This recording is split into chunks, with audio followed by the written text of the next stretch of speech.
الحمد لله الصلاة والسلام عليك رسول الله الصلاة والسلام عليك يا حبيب الله الصلاة والسلام عليك يا شفيع المذنبين الصلاة والسلام عليك يا رحمة للعالمين الحمد لله رب العالمين والعاقبة للمتقين الصلاة والسلام عليك يا من كان نبيا وعدم بين الماء والطين أعوذ بالله من الشيطان الرجيم بسم الله الرحمن الرحيم إن الذين يبايعونك إنما يبايعون الله يد الله فوق أيديهم وفي آية أخرى يوم لا ينفع مال ولا بنون إلا من أتى الله بقلب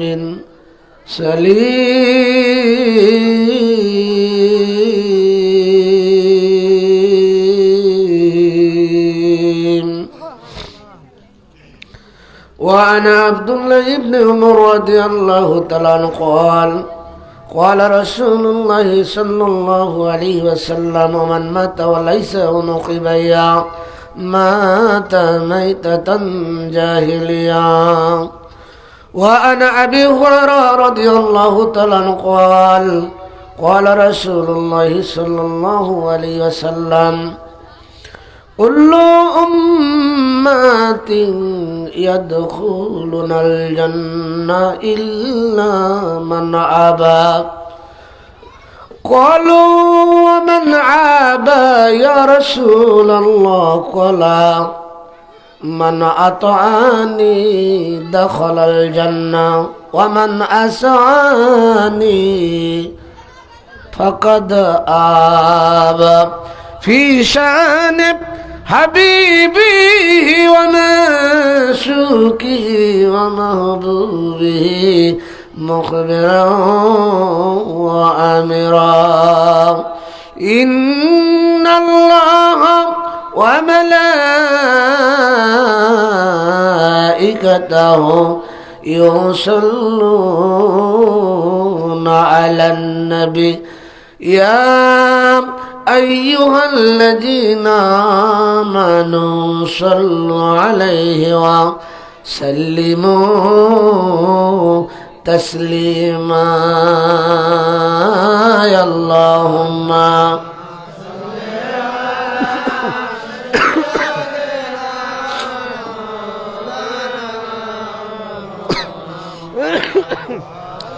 ولا آل سيدنا ماد اللهم صل على سيدنا مولانا ولا آل سيدنا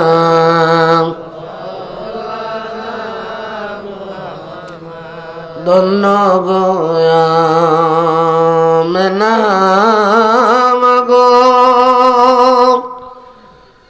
অমাধন্য তোমার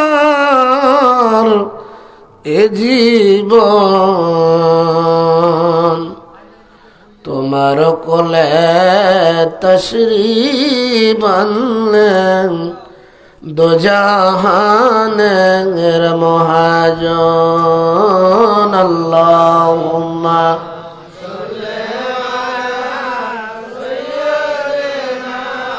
মাওলানা মুহাম্মদ ওয়া আলা আলিহি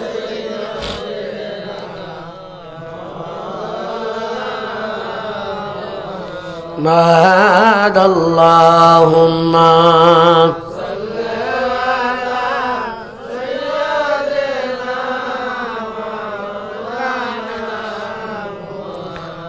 ওয়া আলা আলি সাইয়্যিদিনা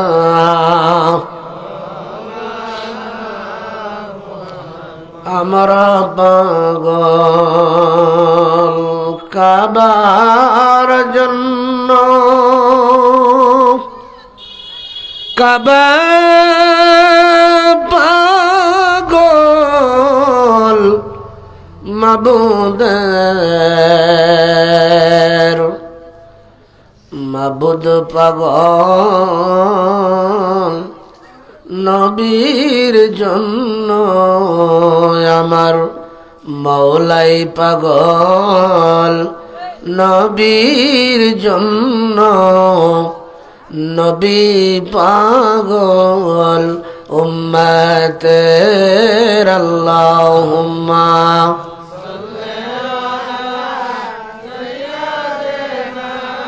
মাওলানা মুহাম্মদ ওয়া আলা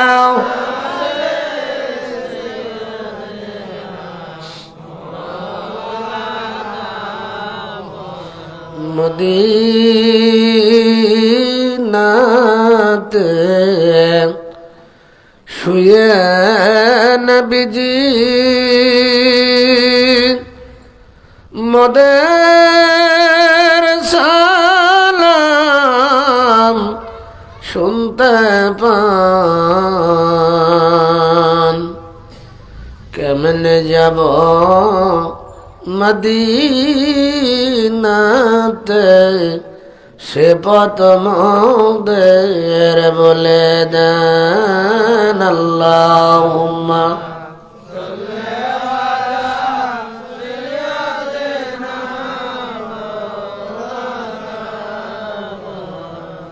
ওয়া আলা আলি সাইয়্যিদিনা লা ইলাহা ইল্লাল্লাহ, লা ইলাহা ইল্লাল্লাহ, লা ইলাহা ইল্লাল্লাহ। রবিউল আউয়াল চন্দ্র মাস, নূরেতে নবীজির প্রকাশ, বিমোহিত আকাশ বাতাস পূরণ কলমা জাকিরান। লা ইলাহা ইল্লাল্লাহ, লা ইলাহা ইল্লাল্লাহ, লা ইলাহা ইল্লাল্লাহ মুহাম্মদ বহু দূরে মদিনায় আমরা কেমনে যাব জানি না, বলেন বহু দূরে আমরা কেমনে যাব জানি না। দয়া করো দয়ার আল্লাহ, দয়া করো দয়ার আল্লাহ, পুরো মনের বাসনা। লা ইলাহা ইল্লাল্লাহ, লা ইলাহা ইল্লাল্লাহ, লা ইলাহা ইল্লাল্লাহ মুহাম্মাদুর রাসূলুল্লাহ। লা ইলাহা ইল্লাল্লাহু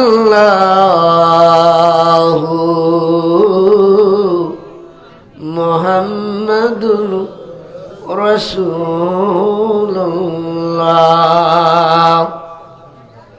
সকলে মোহাব্বতে বলি সাল্লাল্লাহু। এটা একটা মাইক, 1 ইঞ্চি সরে গেলে কথা যাচ্ছে না। এটা লাগে থেকে কথা কব, সারা বাংলাদেশ ওয়াজ করে, আমাকে বুঝাও না।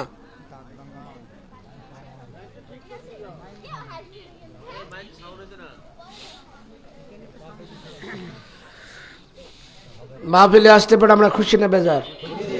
অল্প না বেশি? যদি খুশি হয়ে থাকি বিশ্বজগতের রাজাধিরাজ মহিমান্বিত আল্লাহ জাল্লা শানহু আমার নওয়ালুহুর দরবারে শুকরিয়া আদায় করছি যে মালিকুল মুলক ওয়াল জালাল আমাদেরকে পছন্দ করে মনোনীত করে আজকের এই রহমতি বরকতি সামেনা নিচে জান্নাতের বাগানে আসার বসার সুযোগ করে দিলেন। আমরা বড় ভাগ্যবান, নইলে অত্র এলাকায় আরো মুসলমান আছে না? নাই? আমার অনেক জায়গার বাইরে দূর দূরান্ত থেকে আসে, যার কারণে অনেক কিছু বৃদ্ধি হয়েছে, নাকি বলেন? এলাকার কোনো মুসলমান মনে হয় আসে নাই, 2-4 জন যারা আসছে ঘনিষ্ঠতা মনে হয় যারা আসছে।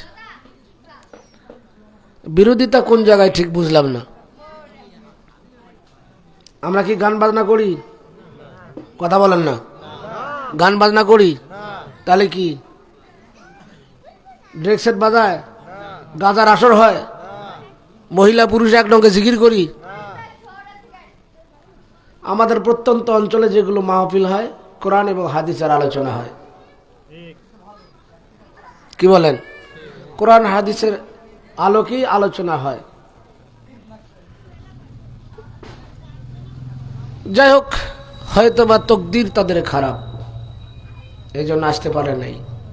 কারণ একটা কথা আমরা বারবার বলে থাকি, আমি বলেই থাকি, সেটা হলো আজকের এই মাহফিলটা কার জন্য শেষ মাহফিল হবে আমরা কেউ এ ধরনের নজির আমাদের মাহফিলে ঘটে গেছে। আমরাও আজকে জানি না, আমি বক্তা হলেও আমিও জানি না যে এই চেয়ার থেকে আর ওঠার সম্ভাবনা আছে কি না, একমাত্র আল্লাহই ভালো জানে। এক সেজদা দেয় আর এক সেজদা দেওয়ার মতো ক্ষমতা হয় না, সেখানেই মালাকুল মউত এসে যায়। তো যাই হোক, এই মাহফিলটা যদি আপনার আমার জীবনের শেষ মাহফিল হয়, তাহলে মাহফিলটা আপনার আমার জীবনের জন্য, নাজাতের জন্য ওসিলা হয়ে দাঁড়াবে। কি হয়ে দাঁড়াবে? অনেক আলেম ওলামা অনেক ওসিলাও তো মানে না, ওই জায়গায় ভেজাল আছে। মাহফিল অ্যারেঞ্জমেন্ট বিশেষ করে যারা করেছেন, আমার ভাই বাড়িওয়ালা ভাই সহ, আমি আপনাকে দৃষ্টি আকর্ষণ, বা যারা আছেন বাইরে দৃষ্টি আকর্ষণ করে বলতেছে, বাইরে যারা কথা বলতেছে বন্ধ করে দেন, যদি দোকান থেকে উঠাই দেন এখান থেকে।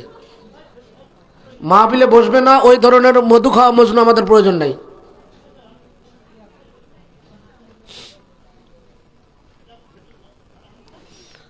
বেজার হইলেন? টাকা পয়সা খরচ করে ডেকোরেশন করেছেন, তাবারক করেছেন, সমস্যা কোথায়? আসবেন, বসবেন, কিছু কোরআন হাদিসের আলোচনা শুনবেন, যাবার সময় তাবারক খেয়ে যাবেন।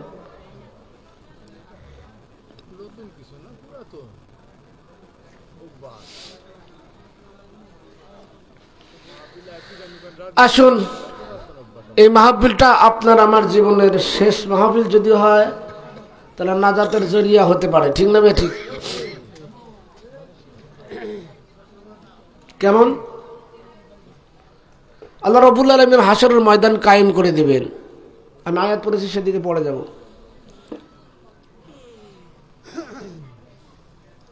সমস্ত নবী রাসূল ওলি আল্লাহগণ সেদিন হাঁটু গেড়ে কাঁদবেন। কি গেড়ে কাঁদবেন? এখানে একটা কায়দা আছে। এই কায়দাটা হলো, আল্লাহ রাব্বুল আলামিন বলেছেন ওই দিন কেউ কথা বলতে পারবে না। আল্লাহর হাবিব বলেছেন নফসি নফসি করবে, ঠিক না? সমস্ত মানুষগুলো কি কি করবে? নফসি নফসি করবে। এই কায়দাটাকে আমাদের সমাজের, আমাদের দেশের কিছু ভাই কাজে লাগাইছে, ওলি আল্লাহদের বিরোধিতা করতে যায়, এটা কাজে লাগাইছে। ওই দিন সবাই নাফসি নাফসি করবে, তোমাদের পিঠটির যে কোন দিকে পালাইবে, কথা বলেন না। আবার কেউ কেউ বলে দেখেন নবীও কথা বলতে পারবে না, নাউজুবিল্লাহ বলেন। নবী কথা বলতে পারবে না? পুরাতন ওয়াজগুলো করি, আমার জায়গায় বেড়া শোনেন। আম্মাজান আয়েশা সিদ্দিকা রাদিয়াল্লাহু তাআলা আনহা হাদিস বর্ণনা করেছেন, আল্লাহর হাবিব হাসরের ময়দান, কিয়ামতের ময়দান, কিয়ামত থেকে হাসরের ময়দান সম্পর্কে বর্ণনা করে সাহাবীরা চোখের পানি ফেলে কাঁদছে। তো নবীজি এক পর্যায়ে বললেন, সকল মানুষগুলো ওই দিন কবর থেকে বৃষ্টি, জমিনে যেমন বৃষ্টি হইলে পোকামাকড়গুলো উঠে আসে, দেখছেন কখনো? পোকামাকড় যেমন বেরিয়ে আসে, কবর থেকে মানুষগুলো ঠিক পোকার মতো বেরিয়ে আসবে, জমিন থেকে সমস্ত মানুষগুলো উঠে দাঁড়াবে। আল্লাহু আকবার বলেন না? সকলেই হাসরের ময়দান দিকে দাঁড়াবে, দৌড়াইবে। হাসরের ময়দানটা কোথায় জানেন? আরাফার ময়দান। সুবহানাল্লাহ বলা যাবে? হাসর কায়েম করবে আল্লাহ রাব্বুল আরাফার ময়দানে। তো এখন যেটা আয়তন আছে এটা তা হবে না, কারণ সৃষ্টির লগ্ন থেকে সমস্ত মানুষগুলো একত্রিত হবে হাসরের ময়দানে। তো মানুষগুলো দৌড়াবে হাসরের ময়দান দিকে। নবীজি বলেন সকল মানুষগুলো উলঙ্গ হইয়া দৌড়াবে। কি হইয়া? উলঙ্গ হয়ে দৌড়াবে। আমাদের আয়েশা সিদ্দিকা একটু প্রশ্ন করলেন, রাসূলুল্লাহ হাবিবাল্লাহ, সব মানুষই কি উলঙ্গ হবে? নবীজি কয় কেউ বাকি থাকবে না। আমরা তোমরাও, কেমন ব্যাপার হইল না? আমরা নবীর পরিবার, উম্মাহাতুল মুসলিমিন। আল্লাহু আকবার বলেন। নবীর স্ত্রীগণ উম্মতের মা, উম্মতের কি মা। ওই জন্য নবীর স্ত্রীগণকে বিয়ে করা যায় না। আমরাও ওই দিন উলঙ্গ হয়ে দাঁড়াবো, দৌড়াবো। আল্লাহর নবীকে হ্যাঁ তোমরাও উলঙ্গ হয়ে যাবে। কেমন ব্যাপার হয়ে গেল না? শর্মের ব্যাপার। নবীজি কয় শর্মের ব্যাপার না, ওই দিন কারো সেন্স থাকবে না নিচের দিকে তাকানোর, ঊর্ধ্বমুখী হইয়া দৌড়াইবে। আমার আলোচনা এটা নয়, আয়াত পড়ছি সেদিকে যাব, একটু বুঝাইতেছি। আজকের মাহফিলটা কেমন ওসিলা হবে। নবীজি ডাক দেয়, আয়েশা সকল মানুষগুলো হাসরের ময়দানের দিকে দৌড়াবে, উলঙ্গ হইয়া তোমরাও দৌড়াবা। আম্মাজান আয়েশা সিদ্দিকা বলেন কেমন লজ্জার ব্যাপার হলো? আল্লাহর নবীকে লজ্জার ব্যাপার না, কেউ সেই দিন পোশাক পরিহিত অবস্থায় কবর থেকে উঠবে না। শুধু একজন ব্যক্তি, একজন মানুষ ওই দিন পোশাক পরিহিত অবস্থায় রওজা থেকে উঠে দাঁড়াবে, যিনি পোশাক পরিহিত অবস্থায় দুনিয়ায় এসেছিলেন। আবার গোসলের সময় যখন ইন্তেকালের পরে, ওফাতের পরে তার গোসলের জন্য লুঙ্গি অথবা পায়জামা ছিল, এটা খুলতে গেলেন আল্লাহর পক্ষ থেকে অর্ডার হয়ে গেল, খবরদার খবরদার, ওই মহামানবের লুঙ্গির গিট্টু খোলা যাবে না। বলেন আল্লাহু আকবার।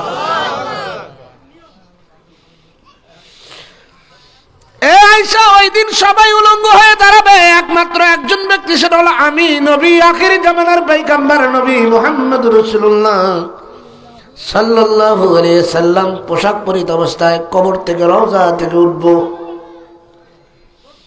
আমার ডানে থাকবে ৭০,০০০ ফেরেশতা, বামে থাকবে ৭০,০০০ ফেরেশতা।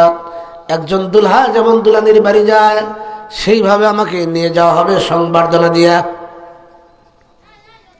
হাসরের ময়দান কায়েম করে দিবে আল্লাহ রাব্বুল আলামিন, কেউ কথা বলতে পারবে না। সকলেই মানুষগুলো দৌড়ে যাবে বাবা আদম আলাইহিস সালামের কাছে। বাবা আদম ডাক দিবে, আমার ক্ষমতা নাই, আমি পারবো না, যাও অন্য নবীর কাছে যাও। মানুষগুলো দৌড়ে যাবে হযরত নূহ আলাইহিস সালামের কাছে। নূহ আলাইহিস সালাম বলবে আমিও পারবো না। এইভাবে সমস্ত নবী রাসূলের কাছে মানুষগুলো দৌড়াবে। ঈসা আলাইহিস সালামের কাছে যাবেন, ঈসা আলাইহিস সালাম ডাক দিবে, আমিও পারবো না, তবে একটা রাস্তা, একটা তরিকা দেখায় দিতে পারি। কি দেখায় দিবে? তরিকা মানে রাস্তা। আমার কিছু দুলাভাইয়ের আছে তরিকা টরিকা মানি না। তরিকা মানে কি? আমি একটা তরিকা, একটা রাস্তা দেখাইতে পারি। মানুষগুলো বলবে কোন তরিকা, কি রাস্তা দেখাবেন, তাড়াতাড়ি দেন। আল্লাহ রাব্বুল আলামিনের রুদ্র তাণ্ডব শুরু হয়ে গেছে। আল্লাহ গুসা হয়ে গেছেন, কাহারিয়াত ধারণ করেছেন। বিচার কার্য শুরু করুক, হয় জান্নাত যাক না হয় জাহান্নাম হয়ে যাক, যে কোনো একটা ফয়সালা হয়ে যাক। আল্লাহ বিচার কার্য শুরু করুক, না হলে এই আযাব আর সহ্য করা যাইতেছে না। ঈসা আলাইহিস সালাম বলবেন, যাও আখিরি জামানার পয়গম্বর নবী মুহাম্মদ রাসূলুল্লাহ সাল্লাল্লাহু আলাইহি সাল্লামের কাছে যাও। বলেন আল্লাহু আকবার। আল্লাহর নবী বলেন, ওই দিন কেউ কথা বলতে পারবে না, সকলে হাঁটু করে কাঁদবে, পালাবে না। এটা ভালো করে বুঝেন। হাঁটু করে কাঁদবে। কেন কাঁদবে? হুজুর গাউসে পাক ওই দিন কাঁদবেন, খাজা মঈনুদ্দিন চিশতি কাঁদবেন, মুজাদ্দিদ আল বিসানি আল ফারুকি কাঁদবেন, খাজা বাহাউদ্দিন নকশবন্দ কাঁদবেন, ইমাম বুখারী কাঁদবেন, ইমাম মুসলিম কাঁদবেন, ইমাম তিরমিজি কাঁদবেন। ও বন্ধু, 86 ইমামগুলো কাঁদবেন। ইমাম আবু হানিফা কাঁদবেন, ইমাম শাফিঈ কাঁদবেন, ইমাম মালিক রহমতুল্লাহ কাঁদবেন, ইমাম হাম্বল রহমতুল্লাহ কাঁদবেন। কেউ কাঁদাবাগি থাকবে না। কেন কাঁদবেন? গুনাহের কারণে। তাহলে কেন কাঁদবেন? আল্লাহর রুদ্র তাণ্ডব, আল্লাহর রুদ্রতা কাহারিয়া শুরু হয়ে গেছে, বিচার শুরু হয় নাই। আল্লাহর দরবারে কথা বলবে কে, এই চিন্তায় তারা কাঁদবেন। বলেন আল্লাহু আকবার। কে কথা বলবে আল্লাহর দরবারে? আল্লাহর হাবিব বলেন, ওই দিন কেউ যখন কথা বলতে পারবে না, আমি একমাত্র, আনা খতিবুহুম, আমি সর্বপ্রথম আমার আল্লাহর দরবারে আল্লাহর সঙ্গে কথা বলবো। জোরে বলেন সুবহানাল্লাহ।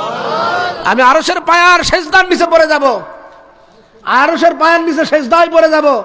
আল্লাহ তখন বলবে, আল্লাহ হাবিব আপনি কেন কাঁদতেছেন আর আপনি কেন সেজদায় পড়েছেন? আজকের হাসরের ময়দান তো আপনার জন্য। আজকের হাসরের ময়দান একমাত্র আপনার জন্য। কারণ এই সৃষ্টি রাজ্যে কে গুনাহগার, কে পাপী, কে মুমিন, কারা জান্নাতি, কারা জাহান্নামী, আমি আল্লাহ সব। কারো কাছে কৈফিয়ত নেওয়াও লাগবে না, দেওয়া লাগবে না। যদি যারা জান্নাতি আছে জান্নাতে পাইকারি দরে দিয়ে দেবো, যারা জাহান্নাম আছে পাইকারি দরে দিয়ে দেবো। কাউকে কৈফিয়ত দেওয়া লাগবে না। কিন্তু হাসর ময়দান কায়েম করেছে একমাত্র আপনার শান, আপনার মান, আপনার মর্যাদা কুল কায়নাতকে দেখানোর জন্য। বলেন সুবহানাল্লাহ। আলোচনা এটা নয়। আল্লাহর হাবিব রাহমাতুল্লিল আলামিন যখন সেজদায় পড়ে কাঁদবেন, আল্লাহ বলবেন, আপনার মনে যারে চায় তারে নিয়ে জান্নাতে যান। সুবহানাল্লাহ বলা যায়? মনে যারে চায় নিয়ে যান। নবী সুপারিশ করে নিয়ে যাবেন। এরপরে আউলিয়া কিরামগণ সুপারিশ করবেন। প্রকান্তরে হক্কানি আলেম যারা, সব মাওলানা না, হক্কানি আলেম যারা, তারাও সুপারিশ করবে। কারণ এখানে একটা সূত্র আছে আমার ভাই। নবী রাহমাতুল্লিল আলামিনকে কুষ্টিয়ায় করলেন যে আপনার উম্মতের মধ্যে সবচাইতে ভালো কারা গো? তো নবী কয়, আমার উম্মতের মধ্যে সবচাইতে ভালো হলো আলেম ওলামাগণ। কি হিংসা লাগতেছেন নাকি? কারা ভালো? আলেম ওলামাগণ। হুজুর তারপরে ভালো কারা? কয় আলেম ওলামাগণ। 3 বার জিজ্ঞাসা করছে, তারপরে ভালো কারা? কয় আলেম ওলামাগণ। তো আর এক সাহাবীকে, হুজুর আপনার উম্মতের মধ্যে খারাপ কারা, নিকৃষ্ট কারা? কয় আলেম ওলামাগণ। বোঝেন কথাগুলো? হুজুর তারপরে নিকৃষ্ট কারা? কয় আলেম ওলামাগণ। তৃতীয়বার বলছে, তারপরে নিকৃষ্ট কারা? আলেম ওলামাগণ। নবী মেরাজ থেকে ঘুরে আসার পরে সাহাবীরা কয়, দুই ধরনের আসামি। কয় ধরনের? 2 ধরনের আসামি আমি জাহান্নামে দেখে আসলাম আমার উম্মতের মধ্যে। এক, আমার জামানার আমার উম্মতের আলেম ওলামাগণ। বুঝাইতে পারতেছি আপনাদের? 1 নম্বর শ্রেণীতে কারা? আলেম ওলামাগণ বেশি। আর দ্বিতীয় হলো নারী। কারা? বিজয় বোঝার বিষয় আছে। সাহাবীরা কয় নারীরা কেন? কয় এরা কুপুরি করেছে। কি করেছে? কি কুপুরি করেছে? আল্লাহর সঙ্গে? কয় না, স্বামীর সঙ্গে। কার সঙ্গে? সাহাবীরা কয় স্বামীর সঙ্গে কুপুরি কেমন করে হয়?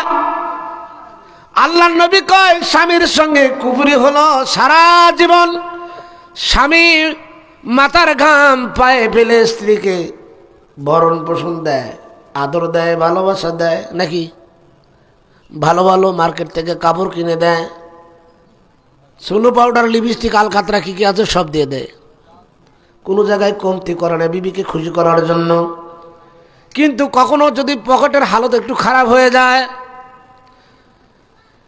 বাজার থেকে কাপড় কিনে আনতে বলেছে, একটা নরমাল দামের কাপড় নিয়ে আসছেন, অথবা কোনো জায়গায় কোনো ব্যাঘাত হয়ে গেছে, কোনো জায়গায় কোনো কথা ঠিক রাখে নাই, বা একটু কমজোর হয়ে গেছে, বিবির সঙ্গে সঙ্গে বলে তুমি আমার জীবনে ভালোই বাসো না। যারা বিয়ে করছেন মনে এরকম কথা শোনেন নাই? তোমার কাপড় আনতে বললে তুমি এরকম নিয়ে এসো, আসলে তুমি আমার ভালোই বাসো না, নাকি? কোথাও কমজোর, একটু কমজোর হয়ে গেলে সারা জীবন যা ভালোবাসলাম সব শেষ, বরবাদ। জানি না কুষ্টিয়ায় এই ভাষাটুকু স্বামীরা শুনছেন কিনা। আমার জয়পুরহাটের ভাষা আছে, আমি দেখে তোমার ঘর সংসার করতেছি, অন্য মেয়ে হলে করতো না, কমন একটা ডায়লগ। কি বলেন? আমি দেখে সংসার করতেছি, অন্য মেয়ে হলে, প্রত্যেকটা মেয়ের একই ডায়লগ।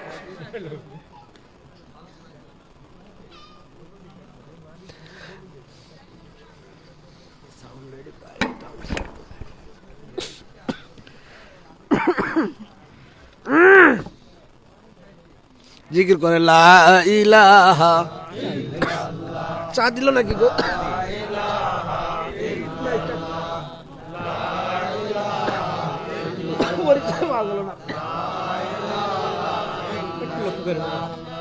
লা ইলাহা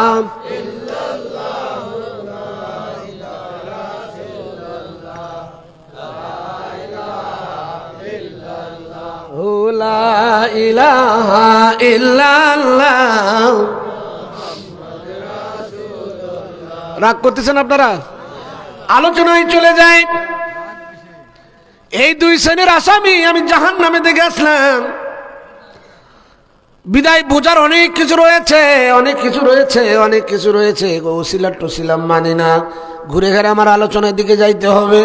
ওসিলা টসিলার দরকার নাই। আসেন, আল্লাহর নবী সুপারিশ করবেন, আলিম ওলামাগণ সুপারিশ করবে, অনেক সুপারিশ করবে না। ইবনে মাজার একটা হাদিস আপনাদের শুনিয়ে দেই। আন উসমান ইবনে আফফান قال قال رسول الله صلى الله عليه وسلم يشفع يوم القيامة ثلاثة الأنبياء ثم علماء ثم شهداء। একটু বলে, জোরে বলা যাবে কি? আল্লাহু আকবার। আল্লাহর নবী রাহমাতুল লিল আলামিনের সাহাবী হযরত উসমান গনি, জামাতা উসমান গনি জিন্নুরাইন হাদিস খানা বর্ণনা করেছেন, ইবনে মাজার হাদিস। আল্লাহর নবী বলেছেন কিয়ামতের ময়দানে তিন শ্রেণীর মানুষ সুপারিশ করবে। কয় শ্রেণীর? তিন শ্রেণীর মানুষ সুপারিশ করবে। প্রথমত আল আম্বিয়াউ, আদম থেকে শুরু করে মুহাম্মদ সাল্লাল্লাহু আলাইহি সাল্লাম পর্যন্ত সমস্ত নবী রাসূলগণ সুপারিশ করবে। সুম্মা ওয়াতাব্বার উলামাউ, নবী রাসূলের পরে উলামাউ, উলামাগণ সুপারিশ করবে। আল্লাহু আকবার বলেন। উলামারা সুপারিশ করবে। রে বন্ধু, এই উলামা কারা? একটু বোঝার দরকার আছে না নাই? উলামারাও করবে। ও বন্ধু, এই উলামার ব্যাপারে সূরা মায়েদার 35 নম্বর আয়াত তাফসীর করতে যাইয়া তাফসীরের রুহুল বয়ানের মধ্যে উল্লেখ করলেন, ইয়া আইয়ুহাল্লাযীনা আমানুত্তাকুল্লাহা ওয়াবতাগু ইলাইহিল ওয়াসিলা।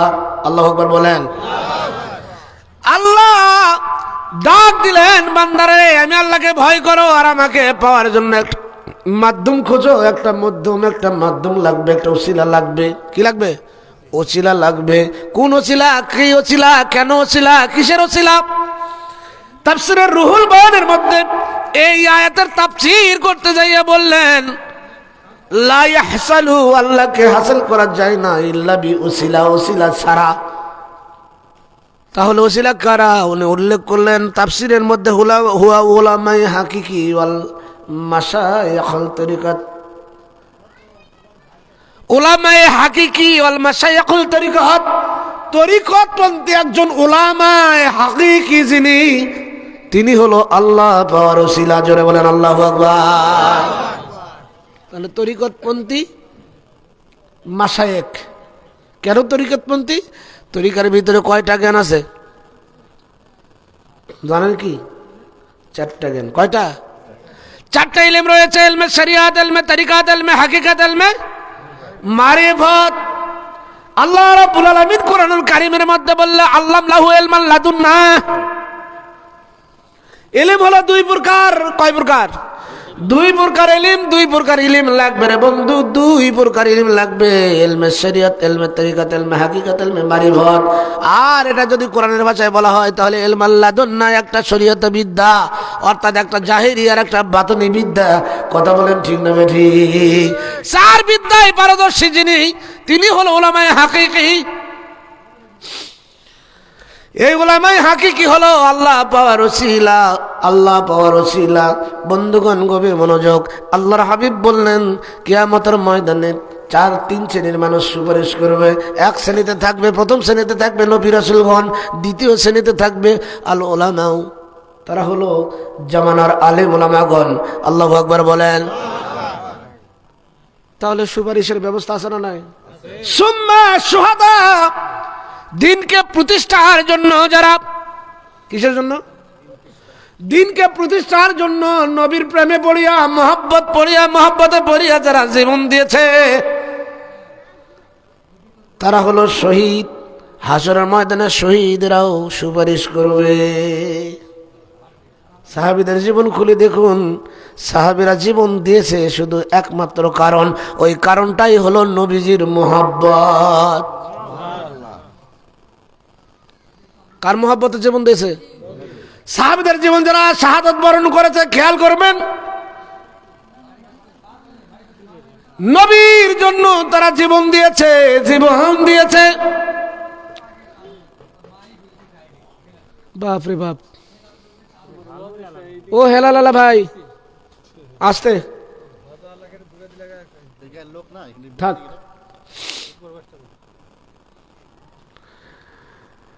নবীর মহব্বতে জীবন দিয়েছেন। যদি আপনি দেখতে চান, বুঝতে চান, তাহলে মদিনায় যাওয়া লাগবে। নবীজির একজন আশেক ছিল, আশেক নাম হযরতে হানজালা রাদিয়াল্লাহু তাআলা আনহু। বন্ধুগণ, উহুদের ময়দানের জিহাদ যুদ্ধ চলতেছে ওই দিন। এইদিকে হানজালা বিয়ে করেছেন, রাত্রিবেলা বাসর করেছেন। ওই রাত্রে সকালবেলা পানির কিনারে দাঁড়াইছে। মদিনার অলিতে গলিতে কে যেন খবর ছড়ায় দিল, কোতেলা মোহাম্মদ নাই, মোহাম্মদ চিরবিদায় হয়ে গেছে। এই কথাটা শুধু হানজালার কানে স্পষ্ট হয়েছে। গোসলের পানি নিয়েছে, গোসল করবেন, গোসলের কথা ভুলে গেছেন। পানি ছেড়ে দিয়ে বিবির কাছে দৌড়ে যায়, বিবি রে, ঘর থেকে তাড়াতাড়ি তরবারিটা দাও, আমি জিহাদের ময়দানে যাইতে চাই। বিবি ডাক দেয়, কি গো স্বামী, রাত্রে বাসর করেছেন, আপনি তো না পাক। গোসল ফরজ হয়েছে, গোসল করেন নাই, তরবারি দিয়ে কি করবেন? হানজালা কয়, বিবি রে, কার জন্য গোসল করব, কেন গোসল করব? আমার নবী দুনিয়ায় নাই, আমি এই মুখ কারে দেখাবো? কি প্রেম ছিল তাদের ভিতরে। আজকে রাসূলের প্রেম আমাদের ভিতরতে নাই, উঠাইয়া দিয়েছে 1 শ্রেণীর মুসলমান। নবীকে একদম নিম্ন পর্যায়ে নিয়ে আসছে। নবী আমার মতো। কার মতো? ও যেমন মিথ্যা কথা বলে, নবী তাই কয়। ও যেমন টাকায় বিক্রি হয়ে যায়, নবী বোধহয় তাই হইতো। কথা কন না। এমন কোন আলেম মাওলানা বলতে পারবে বুকে হাত দিয়ে, আমি সহ, যে আমি জীবনে একটা মিথ্যা কথা বলি নাই? কোথাও যদি না কই, বইয়ের কাছে তো মিথ্যা কথা কয় লাগছে। আর নবীর জীবনে খুলে দেখুন তো যে একটা মিথ্যা কথা আছে নাকি? সেই যুগের জাজিরাতুল আরব আইএমএ জাহিলিয়াতের যুগেও কাফেররা আমার নবীকে আল আমিন বলে ডাকতো। আল্লাহু আকবার বলেন না, কি বলে ডাকতো? আল আমিন। যার চরিত্রের সার্টিফিকেট স্বয়ং আল্লাহ তাআলা দিয়েছেন। আল্লাহু আকবার বলেন। কে দিয়েছেন? খুলুকিন আযীম। আপনি সুমহান চরিত্রের অধিকারী। আমরা পৃথিবীতে চরিত্রের সার্টিফিকেট নিতে গেলে যিনি চেয়ারম্যান, মেম্বার, যে উপজেলার চেয়ারম্যান যাই হোক, তার কাছে নিতে যাবেন, যিনি সিগনেচার করতেছে তারও চরিত্র ঠিক নাই, আর যার চরিত্র সার্টিফিকেট দিচ্ছে চারিত্রিক, যার দিচ্ছে তারও ঠিক নাই। কথা বলেন না। আর যিনি দিচ্ছেন তিনি কে? জোরে বলেন। দিচ্ছেন মহান আল্লাহ। আর দিচ্ছেন কারে? আমার নবীরে। কয়ে খুলুকিন আযীম। আল্লাহু আকবার বলা যাবে? হায় হায়, সুমহান চরিত্রের অধিকারী আমার নবীজি। সেই নবীকে নিয়ে আসছে একদম নিম্নে পর্যায়ে, আর নবী আমার মতো।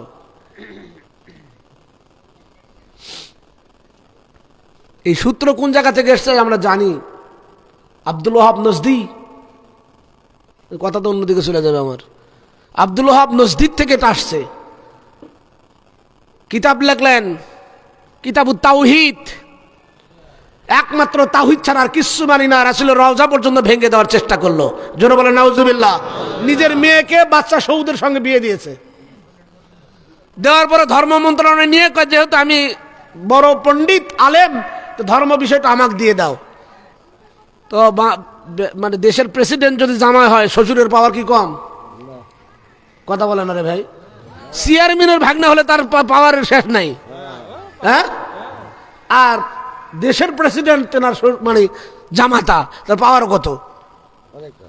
কিতাব লিখলেন, কিতাবুত তাওহীদ। একমাত্র তাওহীদ ছাড়া আর কিছুই মানি না। তো চিন্তা করলেন যে এটা কিভাবে কি করা যায়। শেষ পর্যন্ত এই কিতাবটা পাঠায় দিলেন দেওবন্দ মাদ্রাসায়। কোথায় পাঠাইলেন?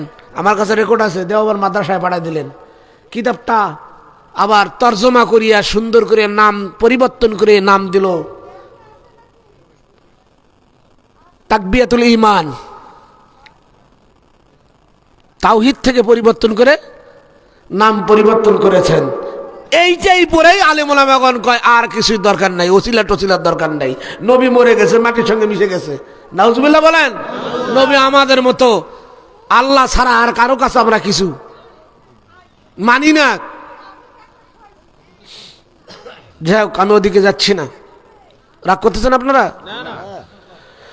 নবীজির প্রেম, নবীজির মোহাব্বত সাহাবীদের মনে এত ছিল, জীবন দিয়েছেন নবীর জন্য। আজকে আমাদের ভিতরে মোহাব্বত নাই, ভালোবাসা নাই। ভাই ভাইকে দেখতে পারি না, ঠিক না বেঠিক? ভাই ভাইকে দেখতে পারি না। বড় দুঃখের বিষয়, বড় পরিতাপের বিষয়।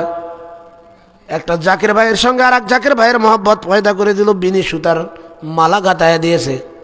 কথা বলবেন জাকির ভাইরা? বিনি সুতার মালা গেঁথে দিয়েছে, বলে দিয়েছে বাবা আপন ভাইয়ের চাইতে ৭০ গুণ মোহব্বতের তোমার জাকির ভাই। তাহলে আমাকে হিসাব করে চলতে হবে। আমি কারো পক্ষপাতিত্ব না, আমি সকলকে বলতেছি, আমি সহ। আপন ভাইয়ের চাইতে ৭০ গুণ মোহব্বতের ভাই আমার জাকির ভাই, আত্মার ভাই, ইহকালের ভাই, পরকালের ভাই। অথচ আমাদের ভিতরে আদব নাই, লেহাজ নাই, মোহব্বত উঠে যাচ্ছে আস্তে আস্তে। সাহাবীদের মধ্যে কেমন মোহব্বত ছিল জানেননি? একটু বলি নাকি? একজন সাহাবী আর একজন সাহাবীকে কেমন মোহব্বত করতেন।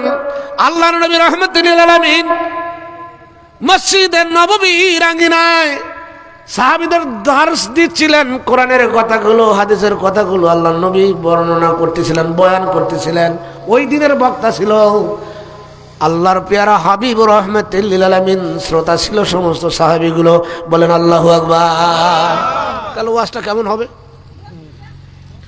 ওয়াজের বক্তা যদি হয় রাহমাতুল লিল আলামিন, আর শ্রোতা যদি হয় সাহাবী আজমাইন, বলেন তো ওয়াজের মাহফিলটা কেমন?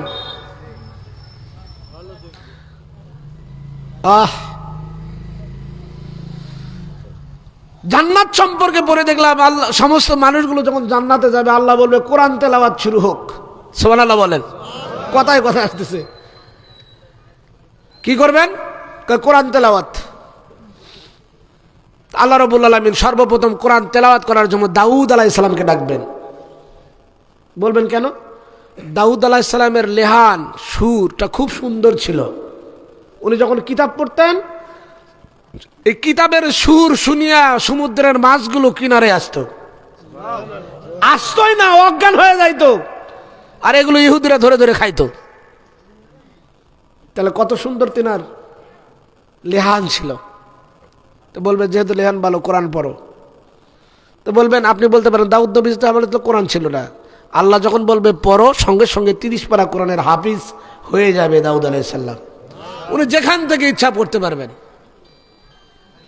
কোরআন তেলাওয়াত করবেন সুন্দর কণ্ঠে। কতক্ষণ তেলাওয়াত করবে আল্লাহ ছাড়া কেউ জানে না। আল্লাহ রাব্বুল আলামিন ডাক দিবে, দাউদ রে তুমি আর কোরআন তেলাওয়াত করো না, আমার হাবিব কই, আমার বন্ধু কই? কারণ কোরআন তো তোমার উপরে নাজিল করা হয় নাই, আমার বন্ধুর উপরে নাজিল করা হয়েছে। আর কোরআনের জন্য তুমি দাউদ আলাইহিস সালাম দাঁত ভাঙো নাই, আমার হাবিবুল্লাহ দাঁত ভেঙেছে। কথা বলেন ঠিক না বেঠিক? আল্লাহর নবী যখন কোরআন তেলাওয়াত করবেন, জান্নাতের বর্ণনায় পড়ে দেখলাম নবী যখন কোরআন তেলাওয়াত করবেন মানুষগুলো কোরআন শুনে অজ্ঞান হয়ে যাবে। আল্লাহু আকবার বলেন। সেই নবী ওয়াজ করতেছেন মসজিদে নববীর আঙ্গিনায়, সাহাবীরা শ্রোতা, আমার নবী বক্তা, রাহমাতুল লিল আলামিন বক্তা, সাহাবী আজমাইন শ্রোতা। এমন সুন্দর ওয়াজ আর পৃথিবীতে বিরল কখনো কোনোদিনও হবে না। নবীজি ওয়াজ করতেছেন, সাহাবীরা শুনতেছেন। আল্লাহর নবী সকলের দিকে তাকায় তাকায় দেখতেছে, যেমন আমি সকলকে দেখতেছি। কথা বলেন ঠিক না ঠিক? সকলের উপরে নজর রেখেছে, তীক্ষ্ণ নজর তাকাইতেছে। কিন্তু হযরত ওসমান গনি জিন্নুরাইনের দিকে তাকাইয়া বারবার নবী তাকাইতেছেন। ওসমান গনি জিন্নুরাইন ওয়াজ শুনতেছে। ওয়াজ শুধু ওয়াজ নয়, মসজিদে বসবেন যখন আলিম উলামা যখন কথা বলে তখন শ্রোতাদের একটা আদব রয়েছে। ভাই প্লিজ, আকাশ ভাই কথা বলেন না, ডিস্টার্ব হয়। বক্তা এবং শ্রোতার মধ্যে আদব হলো, বক্তা কথা বলবেন, বক্তার মুখের দিকে তাকায় শুনতে হবে, না হলে কথা দেমাগে ঢুকবে না, এলোমেলো হয়ে যাবে, কি বলতে হতে খেয়াল থাকবে না। এই জন্য রাসূলের সুন্নাত হলো শোনার সময় যে ব্যক্তি বলুক তার মুখের দিকে তাকায় শুনতে হবে। আর একটা এক্সাম্পল দিতে পারি, টিউবওয়েল আছে না, টিউবওয়েল, টিউবওয়েলের নিচে আপনাদের এলাকায় কলসি বলে নাকি, কলসি আছে না? তো কলসির নিচে রাখলেন, রাখিয়ে টিউবওয়েল চাপলেন, যদি কলসির মুখ আর টিউবওয়েলের মুখ বরাবর না হয়, সারাদিন সারা রাত চাপবেন, কলসি ভরানো সম্ভব? ওই জন্য মুখ বরাবর হতে হয়। তো নবীজি এই আদব লক্ষ্য করতেছেন যে সকলেরই ঠিক আছে, ওসমান রাদিয়াল্লাহু তাআলা আনহু তার ঠিক নাই। সে একবার নবীর দিকে তাকায়, আবার পিছনের দিকে তাকায়, বারবার এটা করতেছে। আমার ভাইয়েরা বাবারা গভীর মনোযোগ। আল্লাহর নবী এক পর্যায়ে বললেন হযরত উসমানের দিকে লক্ষ্য করে, উসমান লাব্বাইক ইয়া রাসূলুল্লাহ, আমি বহুবার লক্ষ্য করে দেখতেছি সকলে আমার কথাগুলো মনোযোগ সহকারে শুনতেছে, কিন্তু তুমি তো এইদিকে মনোযোগ দাও নাই, তোমার মনোযোগ অন্যদিকে। তুমি আমার দিকে একবার তাকাও, পিছনের দিকে একবার তাকাও। কারণ কি রে ওসমান, কি এমন ঘটনা তুমি বারবার পিছনের দিকে তাকাইতেছো? কারণ কি? হযরত ওসমান গনি জিন্নুরাইন দুটি হাত জোর করে ডাক দেয়, রাসূলুল্লাহ, হাবিবাল্লাহ গো নবীজি, আপনি ওয়াজ করতেছেন, আপনার ওয়াজ শোনা বড় ভাগ্যের ব্যাপার। আপনি ওয়াজ শুনতেছেন, আপনি ওয়াজ করতেছেন, আমরা শুনতেছি, কিন্তু বারবার একটা ডিস্টার্ব হয়ে যাইতেছে। কি ডিস্টার্ব হইতেছে? আল্লাহর নবীর কাছে উসমান রাদিয়াল্লাহু তাআলা ডাক দেয়, রাসূলুল্লাহ, কথাগুলো বন্ধ করে শুনুন, কান লাগান। এই যে আমাদের পিছনে হযরত তালহার বাড়ি, কার বাড়ি? তালহার বাড়ি। ওই আবু তালহার বাড়ি থেকে ছোট্ট একটা বাচ্চার কান্নার আওয়াজ বারবার বারবার আমার কর্ণগোচর হইতেছে, আমার কানে আসতেছে। ওই বাচ্চার কান্না আমি সহ্য করতে পারতেছি না। আপনার ওয়াজ শুনে একবার বাচ্চার কান্না আসি, আর একবার ডিস্টার্ব করে, ওই দিকে তাকায়, কি হয়েছে এমন ঘটনা? এই জন্য ওয়াজ শোনাতে ডিস্টার্ব হয়ে গেছে। হুজুর ওই বাচ্চাটা কাঁদতেছে, ওই কান্নাটা আমি সহ্য করতে পারি না, যার কারণে আপনার দিকে একভাবে তাকায় থাকতে পারতেছি না। মনে হয় তালহার বাড়িতে কি যেন ঘটনা ঘটে গেছে। আল্লাহর নবী কয় ঠিক আছে, ওয়াজ ব্রেক দিয়ে দিলাম। কি দিল? ব্রেক দিয়ে দিলাম, আর ওয়াজের দরকার নাই। চলো রে সাহাবী যারা এখানে বুঝতে চাচ্ছ, চলো দেখে আসি তালহার বাড়ির ঘটনা কি, ওই বাচ্চাটা কাঁদে কেন? রাগ করতেছেন আপনারা? বাচ্চা কেন কাঁদে? আল্লাহর নবী রাহমাতুল্লিল আলামিনের সঙ্গে সাহাবী গেলেন তালহার বাড়িতে। বাড়িতে যাইয়া গেটে নক করলেন, তালহা। তালহা বাড়ি থেকে জবাব দেয় না। আবার নক করলেন, আবু তালহা রে, তালহা রে, জবাব দেয় না। তৃতীয়বার যখন ডাক দিয়েছে, আবু তালহা কয়, তালহা ডাক দেয়, লাব্বাইক ইয়া রাসূলুল্লাহ। জোরে বলেন সুবহানাল্লাহ। কি হয়েছে? তোমার বাড়ির ভিতরে দরজা খোলো। তালহা দরজা খুলে দিলেন। দরজা খোলার পরে আল্লাহর নবী যখন বাড়ির দিকে তাকাইলেন, তাকায় দেখে বাড়ির ভিতরে একটা পিলার, ওই পিলারের সঙ্গে ছোট্ট 4-5 বছরের অথবা 3-3.5-4 বছরের একটা বাচ্চাটাকে গাছের সঙ্গে হাত পিছনে লাগাইয়া গাছের সঙ্গে রশি দিয়ে বেঁধে রেখেছে তালহা। নবীজি ডাক দিলেন, কিরে তালহা, মনে কি দয়া মায়া নাই? একটু কি মায়া নাই? মাছুম বাচ্চাটারে গাছের সঙ্গে রশি লাগাইয়া বান্ধাইয়া রাখছো, বাচ্চাটা এত কাঁদে, তারপরে ছেড়ে দাও না কেন? তালহা ডাক দেয়, ইয়া রাসূলুল্লাহ, হাবিবাল্লাহ নবীজি, আমারও মনে দয়া আছে, কারণ আমার ঔরজাত সন্তান, ও কাঁদলে আমারও কলিজায় ব্যথা লাগে, কিন্তু কি করব, উপায় নাই। নিরুপায় হইয়া তারে গাছের সঙ্গে বেঁধে রেখেছি। আল্লাহর নবী কয়, কারণ কি রে তালহা, আমি জানতে চাই। কি কারণে এত ছোট্ট বাচ্চাটারে রশি লাগাইয়া গাছের সঙ্গে বেঁধে রেখেছ? তালহা ডাক দেয়, রাসূলুল্লাহ, হাবিবাল্লাহ নবীজি, ওই যে আমার বাড়ির সামনের দিকে তাকায় দেখেন একটা খেজুরের গাছ, ওই খেজুরের গাছে খেজুর ধরেছে, খেজুর পেকেছে, দিন গেলে 2-1টা টুপটাপ করে পড়ে যায়। ওই খেজুর গাছের খেজুরগুলো জমিনে পড়ে যায়। খেজুর গাছ আমার নয়, ওই খেজুর গাছ একদম ইহুদির। কার? ইহুদির খেজুর গাছ। হুজুর, আমার এই ছোট্ট মাসুম বাচ্চাটা জানে না ওই গাছটা আমার নয়। এই বাচ্চা বোঝে না ওই খেজুরগুলো আমাদের হক নয়, ওগুলো মানুষের, অন্যের, ইহুদিদের। আমার এই বাচ্চাটা বোঝে না, দৌড়ে গিয়ে যখন খেজুর জমিনে পড়ে যায়, দৌড়ে গিয়ে টুপ করে মুখে দেয়।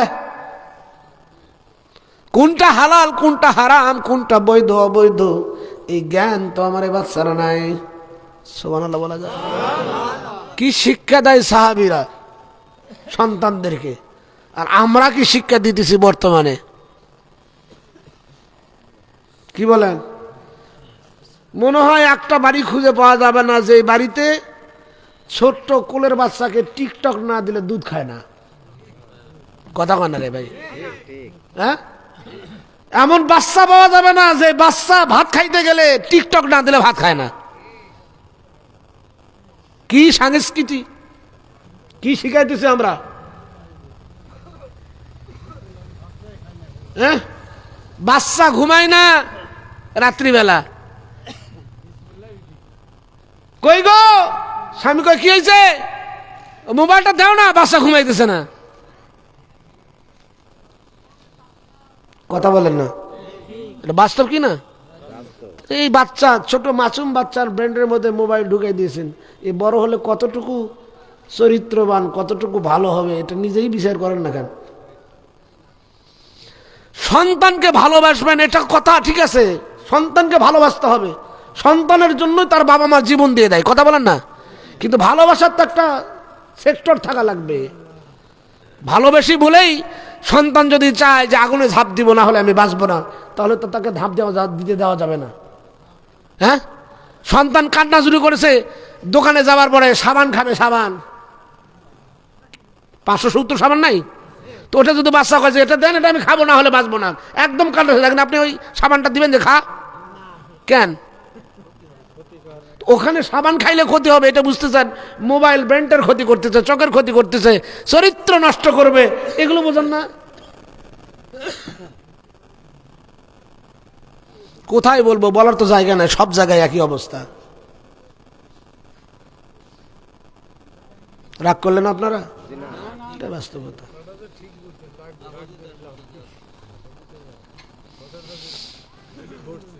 চরিত্রের অবক্ষয় ঘটতেছে আমাদের। এই সন্তানগুলো আস্তে আস্তে বড় হইতেছে, ক্লাস 5-এ 6-এ না উঠতে তাদের উগ্র মেজাজটা উগ্র। বাবার সাথে কি কথা বলতে, কেমন করে কথা বলতে বোঝাই না, মায়ের সাথে নম্র ভাষায় কথা বলতে হয় বোঝাই না। অথচ আল্লাহ রাব্বুল আলামিন কোরআনুল কারীমের মধ্যে বলে, তোমার বাবা মাকে এমন কথা বলো না যে কথা শোনার পরে বাবা অথবা মা যদি ইস এই শব্দটা যদি বেরিয়ে আসে, দুঃখ না, জাহান্নাম অবধারিত।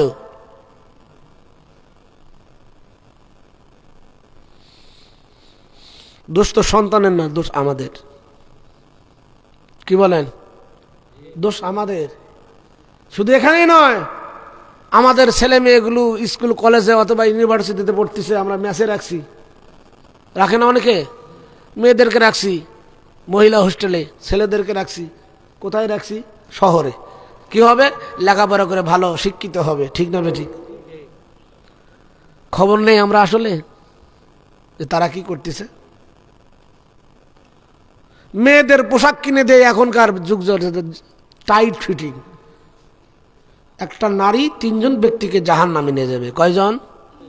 ভালো করে বোঝেন, 3 জন ব্যক্তিকে, এক্কেরে খাস বাংলা কথা বলে যায়, 3 জন মানুষকে শিকল লাগাইয়া জাহান্নামে নিয়ে যাবে। 1 নম্বর ওই নারীর বাবা, ওটা মেয়েটার বাবা। 2 নম্বর ওই মেয়ের স্বামী। 3 হয় বড় ভাই অথবা বড় সন্তান।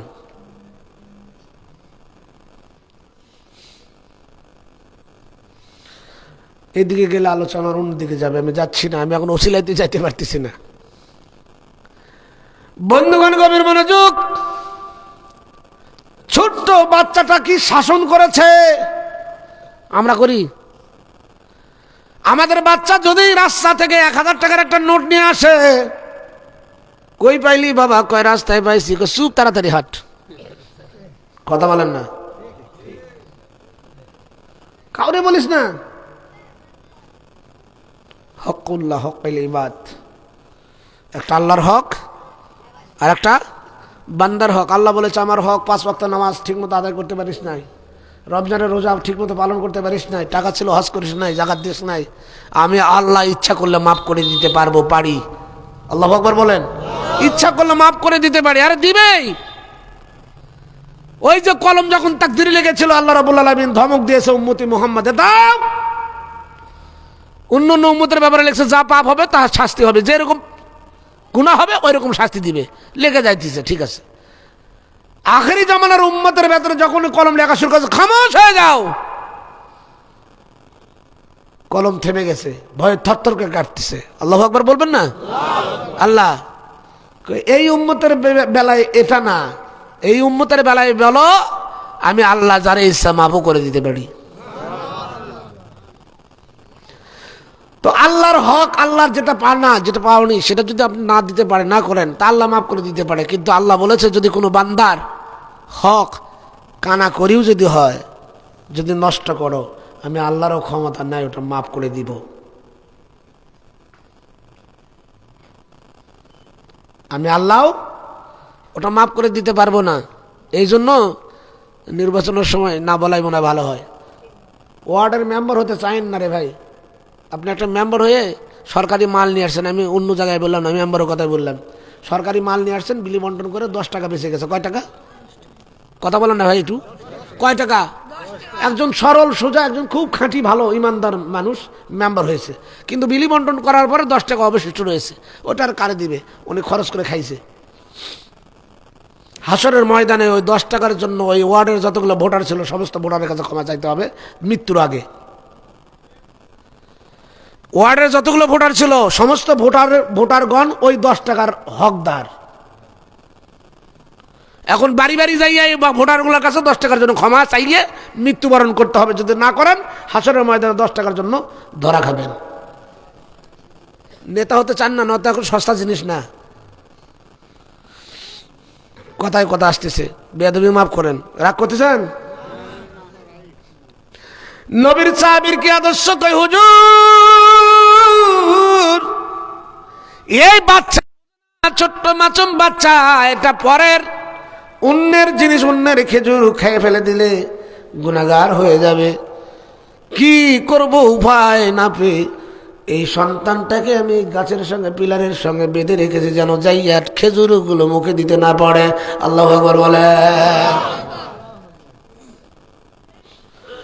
আল্লাহর নবী ডাক দেয়, কিরে তালহা, এত তাকওয়া তোমার, এত তাকওয়া, এত তাকওয়া তোমার, আমি গ্যারান্টি দিতে পারি এই তাকওয়া যদি ধরে রাখতে পারো হাসরের ময়দানে তোমার কোনো চিন্তা নাই, তুমি জান্নাতি। নবীজি ডাক দেয়, সাহাবীদের মধ্যে কেউ আসুনি রে, এই তালহার ছোট্ট বাচ্চাটারে গাছের সঙ্গে বেঁধে রেখেছে, কেউ কি পারো না ওই একটা খেজুর গাছ ইহুদির কাছ থেকে কিনে আনতে? আল্লাহর নবীর জবান থেকে বেরোতে দেরি হয়েছে। ওসমান গনি জিন নুরাইন আর দেরি করলেন না, দৌড় দিয়েছে সেই ইহুদির বাড়ি। ইহুদিকে যাইয়া কয়, ইহুদি রে, তালহার বাড়ির সামনে একটা খেজুর গাছ তোমার রয়েছে? হ্যাঁ রয়েছে। ওই খেজুরের গাছের খবর নিয়ে কেন আসছো? ওই খেজুরের গাছটা বিক্রি করো, আমার বলো দরকার। ইহুদি কয়, আমার তো দরকার নাই, যদি প্রয়োজন থাকতো তবে না বিক্রি করতাম, আমার তো দরকার নাই, আমি বিক্রি করবো কেন? উসমান ডাক দেয়, যা দাম সাবাব, আমি সেই দাম দিয়ে ওই খেজুর গাছটা নিতে চাই। ইহুদি মনে করেছে বেকায়দা তো আমার না, বেকায়দা তার, ঠিক না? কত দিবেন? কয় কত চান? ইহুদি কয়, আমি বলতে চাই না, বলো রে উসমান, ওই খেজুরের গাছের দামটা তুমি কত দিতে চাও? উসমান গনি জিন নুরাইন রাদিয়াল্লাহু তাআলা আনহু ডাক দিলেন, ইহুদি রে, একটা গাছের বিনিময়ে আমি তোমার 2টা গাছ দিতে চাই। 2টা গাছ? কয়টা? 2টা গাছ দিয়ে দেব। ইহুদি কয়, আমার ঠেকা নাই, বিক্রি করব না। উসমান গনি জিন নুরাইন ডাক দেয়, ইহুদি রে, বুঝতে পেরেছি তুমি কায়দা করেছ, ঠিক আছে, একটা গাছের বিনিময়ে তোমারে 10টা গাছ দিব। কয়টা? তবে সব গাছ দিব না, ফল আলা গাছগুলোই তোমাকে দিয়ে দিব, যেগুলোতে ফল বেশি বেশি ধরে, এইরকম 10টা গাছ দিয়ে দিব, গাছটা আমারে দিয়ে দাও। ইহুদি কয়, না না, 10 গাছের বিনিময়ে আমার গাছটা বিক্রি করব না, আমার তো দরকার নেই। উসমান গনি জিন নুরাইন ডাক দেয়, নবীর কাছে বলে এসেছি, গাছটা আমি ক্রয় করবো, নিয়ে যাব না। 10টা 20টা করতে করতে এক পর্যায়ে ওসমান গনি ডাক দিলেন, ইহুদি চিন্তার কোনো কারণ নাই, একটা গাছ দিয়ে দাও, আমার একটা বাগান তোমার লিখে দিব। কয়টা? কার জন্য করতেছে? ভাইয়ের জন্য করতেছে। তালহার ছেলে, তালহা ভাই, ওসমান ভাই। সুবহানাল্লাহ বললেন না? আমরা কি তা করি? ইতিহাস হুজুর আছে এখানে, মক্কা থেকে যখন মদিনায় সাহাবীরা হিজরত করলেন, খেয়াল করেন, হিজরত করলেন, তো যখন সাহাবীরা চলে গেল, ভ্রাতৃত্ব স্থাপন করে দিলেন, মানে ভাই বানায়া দিলেন। শুধু ভাই বানায় দেয় না নবী, আল্লাহর নবী ঘোষণা করলো, তোমাদের ভিতরে অতিরিক্ত একটার অধিক যাদের স্ত্রী আছে সেগুলোকে তালাক দিয়ে তাদেরকে দিয়ে দাও, তারা বিয়ে করুক। সাহাবীরা তা দিয়েও দিয়েছে। কি হুজুর, তো আপনার 2টা বউ আছে, একটা ছেড়ে দেন না, মৌলানা আব্দুল লতিফ সিদ্দিকী বিয়ে করবে, ছেড়ে দেন। শালারা কুবায় তার কুষ্টিয়া থেকে পারার লাগবে, মৌলানা এগুলো করছে নি না, এটা না, আমি মহব্বতের কথা বলতেছি। কিসের কথা? মহব্বত। বন্ধুগণ গভীর মনোযোগ, এক গাছের বিনিময়ে কয়টা? একটা বাগান। যাও, একটা বাগান দিয়ে দিলাম। ইহুদি কয়, এখন ঠিক আছে। হায় হায়, এখন ঠিক আছে, বাগানটা আমারে দিয়ে দাও, একটা গাছ তোমারে দিয়ে দিলাম। ওসমান গনি জিন্নুরাইন রাদিয়াল্লাহু তাআলা আনহু আর দেরি করলেন না, দৌড়ে গেলেন তালহার বাড়িতে। আল্লাহর নবী সেই সময় তালহার বাড়ি বসা দাঁড়ানো। ইয়া রাসূলুল্লাহ, হাবিবাল্লাহ গো নবীজি, তালহার ছেলের বান্ধন খুলে দিন, গিট্টুগুলো খুলে দিতে বলুন। যত খেজুর লাগে পড়বে আর খাবে। আল্লাহু আকবার বলেন। যত খেজুর লাগে পড়বে আর খাবে, আর কোনো বাধা নাই। আল্লাহর নবী কয়, কিরে ওসমান, কি আমার ঘটনা? কয়, হুজুর আপনি না বলেছেন এই গাছটি কেউ কিনে দিতে পারে না? ইয়া রাসূলুল্লাহ, হাবিবাল্লাহ গো নবীজি, এই গাছটা আমি ক্রয় করেছি, শুধু আমার জন্য ক্রয় করি নাই, এই গাছটা আমার ভাই হযরত তালহার জন্য কিনে নিয়েছি। আজ থেকে গাছের মালিক আমার ভাই তালহা। আল্লাহর নবী ডাক দিলেন, তালহা, উসমানের সঙ্গে তোমার ভাই বানায় দিলাম। কি বানায় দিল? ভাই বানায় দিলেন। আপন ভাই নয়, মোহাব্বতের ভাই। যে ভাই বানায় দিছে আমাদের, ভাই বানায় দিলাম। আল্লাহর নবী যখন বললেন ভাই বানায় দিলাম, ওসমানের চোখ বেয়ে বেয়ে, দাড়ি বেয়ে বেয়ে পানির ফোঁটাগুলো জমিনে পড়তেছেন। আল্লাহর নবী ডাক দিল, কিরে ওসমান, বাগানের বিনিময়ে একটা গাছ কিনে দিলাম, ভাই বানায় দিলাম, এতে কষ্টের কি হলো? চোখের পানি ফেলে ফেলে কেন কান্দ? ওসমান গনি জিন্নুরাইন ডাক দেয়, ইয়া রাসূলুল্লাহ, হাবিবাল্লাহ গো নবীজি, তালহার তাকওয়ার কাছে আমি পরাস্ত হয়েছি। তালহার তাকওয়া দেখে বিশ্বাস হলো, হাসরের ময়দানে যেই দিন মানুষগুলো নাফসি নাফসি করবে, ঘামের সাগরে ভাসবে, না জানি আল্লাহ আমার সঙ্গে কি ব্যবহার করবে। হায় হায়, না জানি ওই দিন আল্লাহ আমার সঙ্গে কি ব্যবহার করবে। ওই দিন তালহা তো আরশের ছায়ার নিচে থাকবে।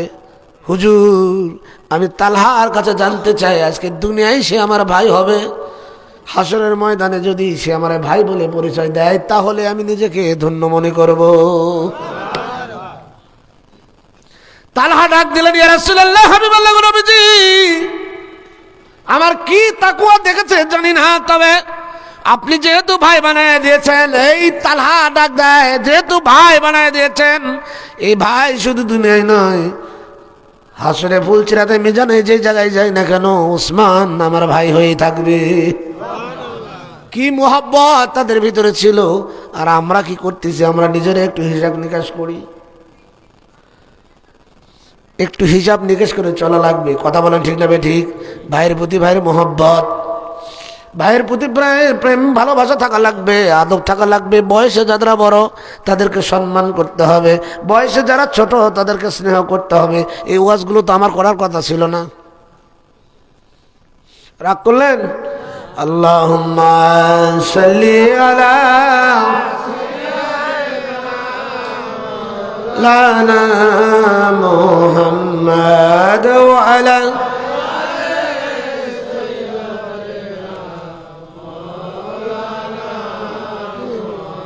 কথা বোঝানোর জন্য, আমার ভাইদের জন্য এই কথাটুকু বোঝানোর জন্য এতক্ষণ সময় আমি ব্যয় করলাম। স্যাক্রিফাইস, একজন ভাই আর একজন ভাইয়ের জন্য স্যাক্রিফাইস করতে হবে। রাজি আছি তো আমরা? কারা কারা আছেন রাখের বাইরে থেকে হাত উঠান তো দেখি, পীরকে সাক্ষী রেখে মহব্বতে থাকবো আমরা। রাজি আছি? যারা বড় তাদেরকে সম্মান করব, যারা ছোট তাদেরকে স্নেহ করব। কত সিস্টেমের কথা। তরিকা কাকে বলে? বলেছেন যারা একদিনের বড়, একদিন আগে তোমার তরিকা নিয়েছে, একদিন আগে জন্ম নিয়েছে, তুমি ভাববা তোমার চাইতে নেকি তার বেশি। কি বেশি? নেকি বেশি, তার কাছে তরিকাতের জ্ঞান বেশি আছে। কিসের জ্ঞান? বিদায় তাকে সম্মান করবা, কারণ তোমার একদিন আগে সে তরিকা নিয়েছে, অবশ্যই একদিনের জ্ঞান তার বেশি। আবার ছোটদেরকে বলেছে, বাবা ও তোমার ছোট, অবশ্যই তোমার চাইতে গুনাহ তার কম আছে। আল্লাহু আকবার বলেন না? কি কম আছে? গুনাহ কম আছে, বিদায় তাকেও তুমি সম্মান করবা। এগুলো আমরা ভুলে যাই কেন? আল্লাহুম্মা সাল্লি আলা মাওলানা মুহাম্মাদ ওয়া আলা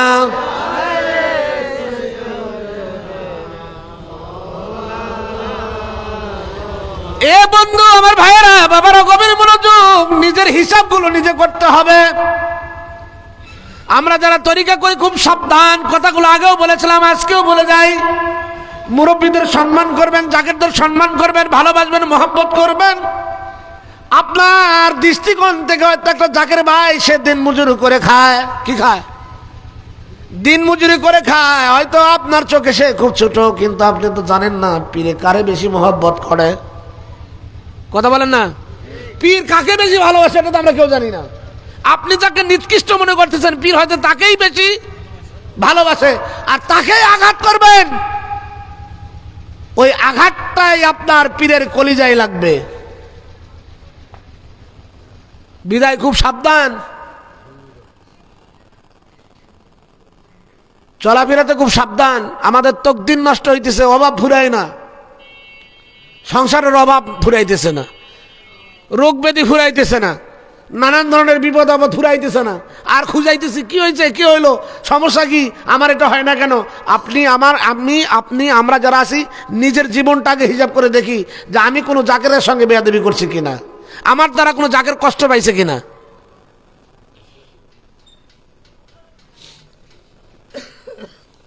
আপনারা মনে হয় আমার খেপতেছেন আজকে, করার কিছু নাই, এগুলো বলতেই হবে। আমাদের ভ্রাতৃত্ব ঠিক রাখতে হবে, কথা বলেন না। আমরা যদি এক থাকি পৃথিবীর কারো কোনো ক্ষমতা নাই আমাদেরকে আলাদা করতে পারে। আর যখন আমাদের ভিতরে বিভেদ সৃষ্টি হবে, মুনাফিকরা ঢুকে তখন আমাদের ভিতরে ধ্বংসাত্মক, মারাত্মকভাবে ধ্বংসাত্মক সৃষ্টি করবে, এই সুযোগ দেওয়া যাবে না। আল্লাহুম্মা সাল্লি আলা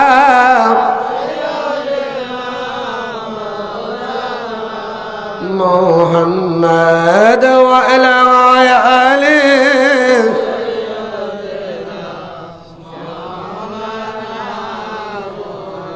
বাবারা, আমার ভাইয়েরা, গভীর মনোযোগ। শুরুতে যেই জায়গায় ছিলাম মনে আসেনি, সাফায়াত মনে আছে তো? এই মাহফিলটা ওসিলা হবে, কি হবে? ওসিলা হবে।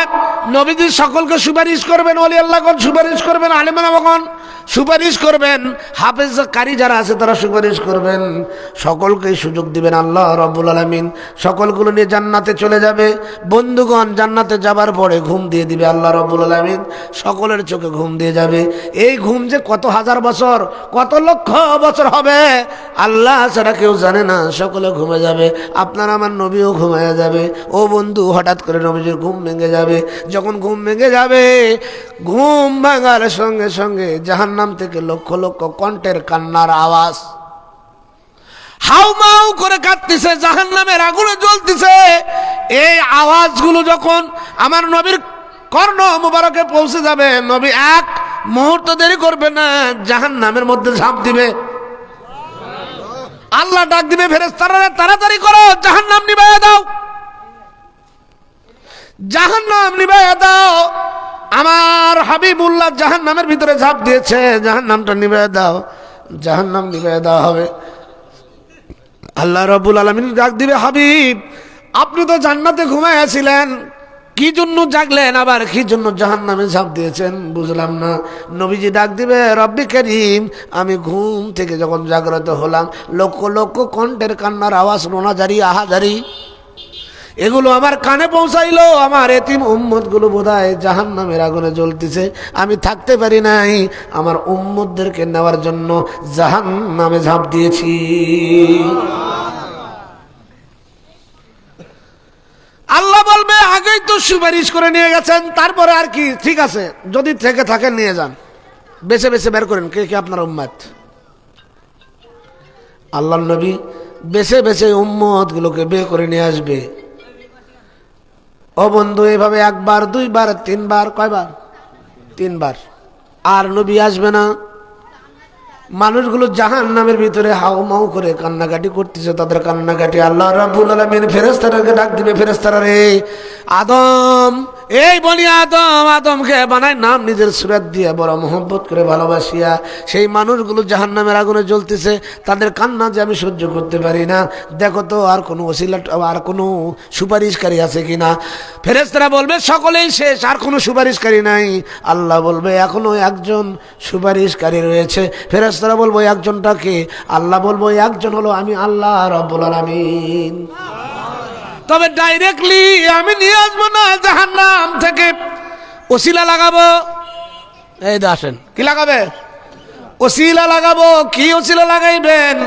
আল্লাহ রাব্বুল আলামিন ফেরেশতাদেরকে ডাক দিবে, যাও আমার জাহান্নামের ভিতরে যাও, যারা এতদিন যাবত পর্যন্ত জাহান্নামের আগুনে জ্বলছে এদের সিনার ভিতরে তালাশ করো, যদি কলবের ভিতরে জাররা পরিমাণ ঈমান থাকে, খেয়াল, জাররা পরিমাণ ঈমান থাকে।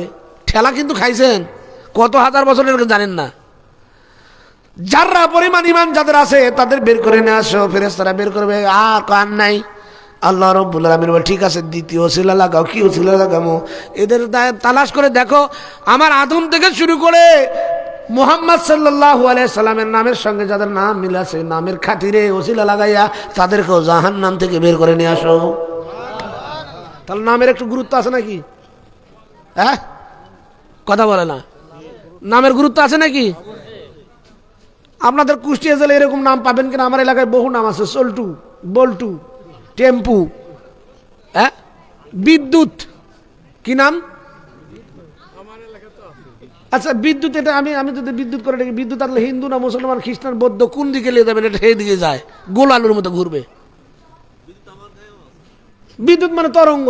এটা কেন, কিভাবে নাম রাখলো বুঝলাম না।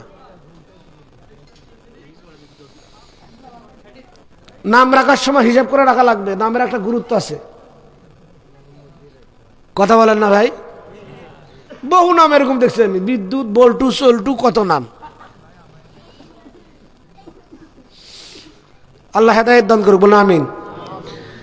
বন্ধু, নবী রাসূলের নামের সঙ্গে নাম মিলাই বের করে নিয়ে আসবে, বলবে আর কেউ নাই, ঠিক আছে, আল্লাহর ওলিদের নামের সঙ্গে যত নাম মিল আছে বের করে নিয়ে আসো। এগুলো ওসিলা লাগাইবে। এভাবে ওসিলা লাগাইতে লাগাইতে এক পর্যায়ে বলবে, দেখো তো এই বান্দা তার জীবনে কোনো একজন কোনো দিন কোনো সময় নামাজ রোজা তো কিছুই করে নাই, যার জন্য জাহান্নামে গিয়েছে। তালাশ করে দেখো তার সিসিটিভির ফুটেজটা খুলে দেখো তো কোনো একদিন মাহফিলে বসেছিল কিনা, কোরআনের মাহফিলে বসছিল কিনা, হাদিসের মাহফিলে বসছিল কিনা, আল্লাহ রাসূল ওলি আল্লাহর মাহফিলে বসেছে কিনা।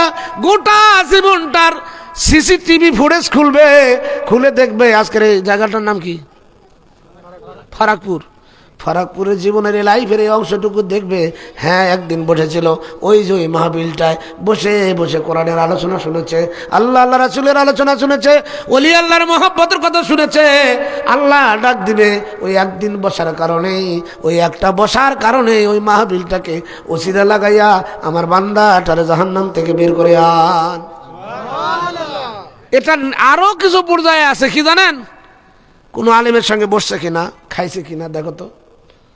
এটাও যখন শেষ হয়ে যাবে বলবে, দেখো তো কোনো আলমকে ইজ্জত করে আসসালামু আলাইকুম বলছে কিনা। তাহলে সালামটা একটা ওসিলা হবে। সুবহানাল্লাহ বলেন। সালামটা কি হবে? কিন্তু এই সালামের এখন যে নাজুক অবস্থা, আসসালামু আলাইকুম আপনাদের নাই, কথা বলেন না। যিনি সালাম দেয় এরকম দেয়, আবার কেউ সালামও দেয় না, ওইও কয় হ্যাঁ ঠিক আছে। মৌলবীর কথা কই না ভাই, মৌলবীর কথাগুলো মাথা ঘর নষ্ট হয়ে যাবে। কত হুজুর দেখি আসসালামু আলাইকুম কই, ফিরেও তাকায় না যে একজন আলেম সালাম দিছে। সালাম এখন মৌলবীরাও নিতে চায় না। কি স্বভাব এসে গেল আমাদের ভিতরে। আর আমরা সালাম দিবার চাই না কেন জানেন? ওই তো হয়তো ফেসবুক ইউটিউবে দেখে আমরা বেদাতি বক্তা। কি বক্তা? আমাদেরকে বেদাতি বক্তা বানাইছে। আমরা মিলাদ পড়ি, কিয়াম করি, পিঠ ধরি, বায়াত নেই, পীরের দরবারে যাই, রওজা জিয়ারত, মাজার জিয়ারত করি, কবর জিয়ারত করি, তারাবির নামাজ 20 রাকাত পড়ি, বেতন নামাজ 3 রাকাত পড়ি, ফরজ নামাজের পরে দোয়া করি, বাবা মা মরে গেলে মিলাদ করি, মানুষকে খাওয়ায়। এগুলো হলো আমরা বেদাতি মৌলানা, বুঝেন নাই? নবীকে নূরের মানুষ মনে করি, নবী গায়েব জানে এটা মনে করি, নবী সাধারণ মানুষ না তাই মনে করি। এই জন্য আমরা বেদাতি মৌলানা, তা আমরা সালাম দিল নেও না। এই জন্য ওসিলা হবে আজকের মাহফিল। কথা বলেন ঠিক না বেঠিক? বন্ধু, ওসিলা লাগবে। ওসিলা ছাড়া কোনো কিছু পাওয়া যাবে না রে বন্ধু, গভীর মনোযোগ। ওসিলা ছাড়া কিছুই পাওয়া যাবে না। আল্লাহ রাব্বুল আলামিন তামাম কুল কায়নাত বানাইছেন, বিশেষ করে আমরা আদম সন্তান, আদমকে বানাইছেন, ওসিলা ছাড়া বানান নাই। এই জন্য ওসিলা লাগবে। আপনি ব্যঙ্গ করে বলেন না ওসিলা টসিলার দরকার নাই, ওসিলা অবশ্যই লাগবে। কথা বলেন ঠিক না বেঠিক? আল্লাহুম্মা সাল্লি আলা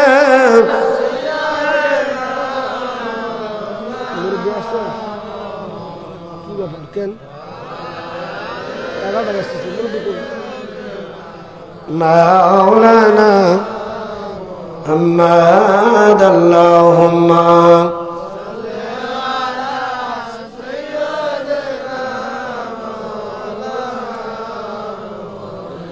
ওয়ালা আলি সাইয়্যিদিনা।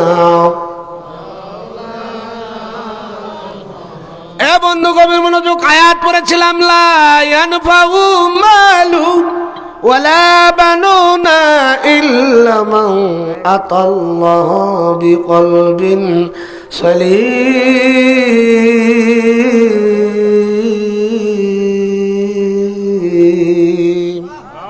ঘোষণাকার, জোরে বলেন ঘোষণাকার।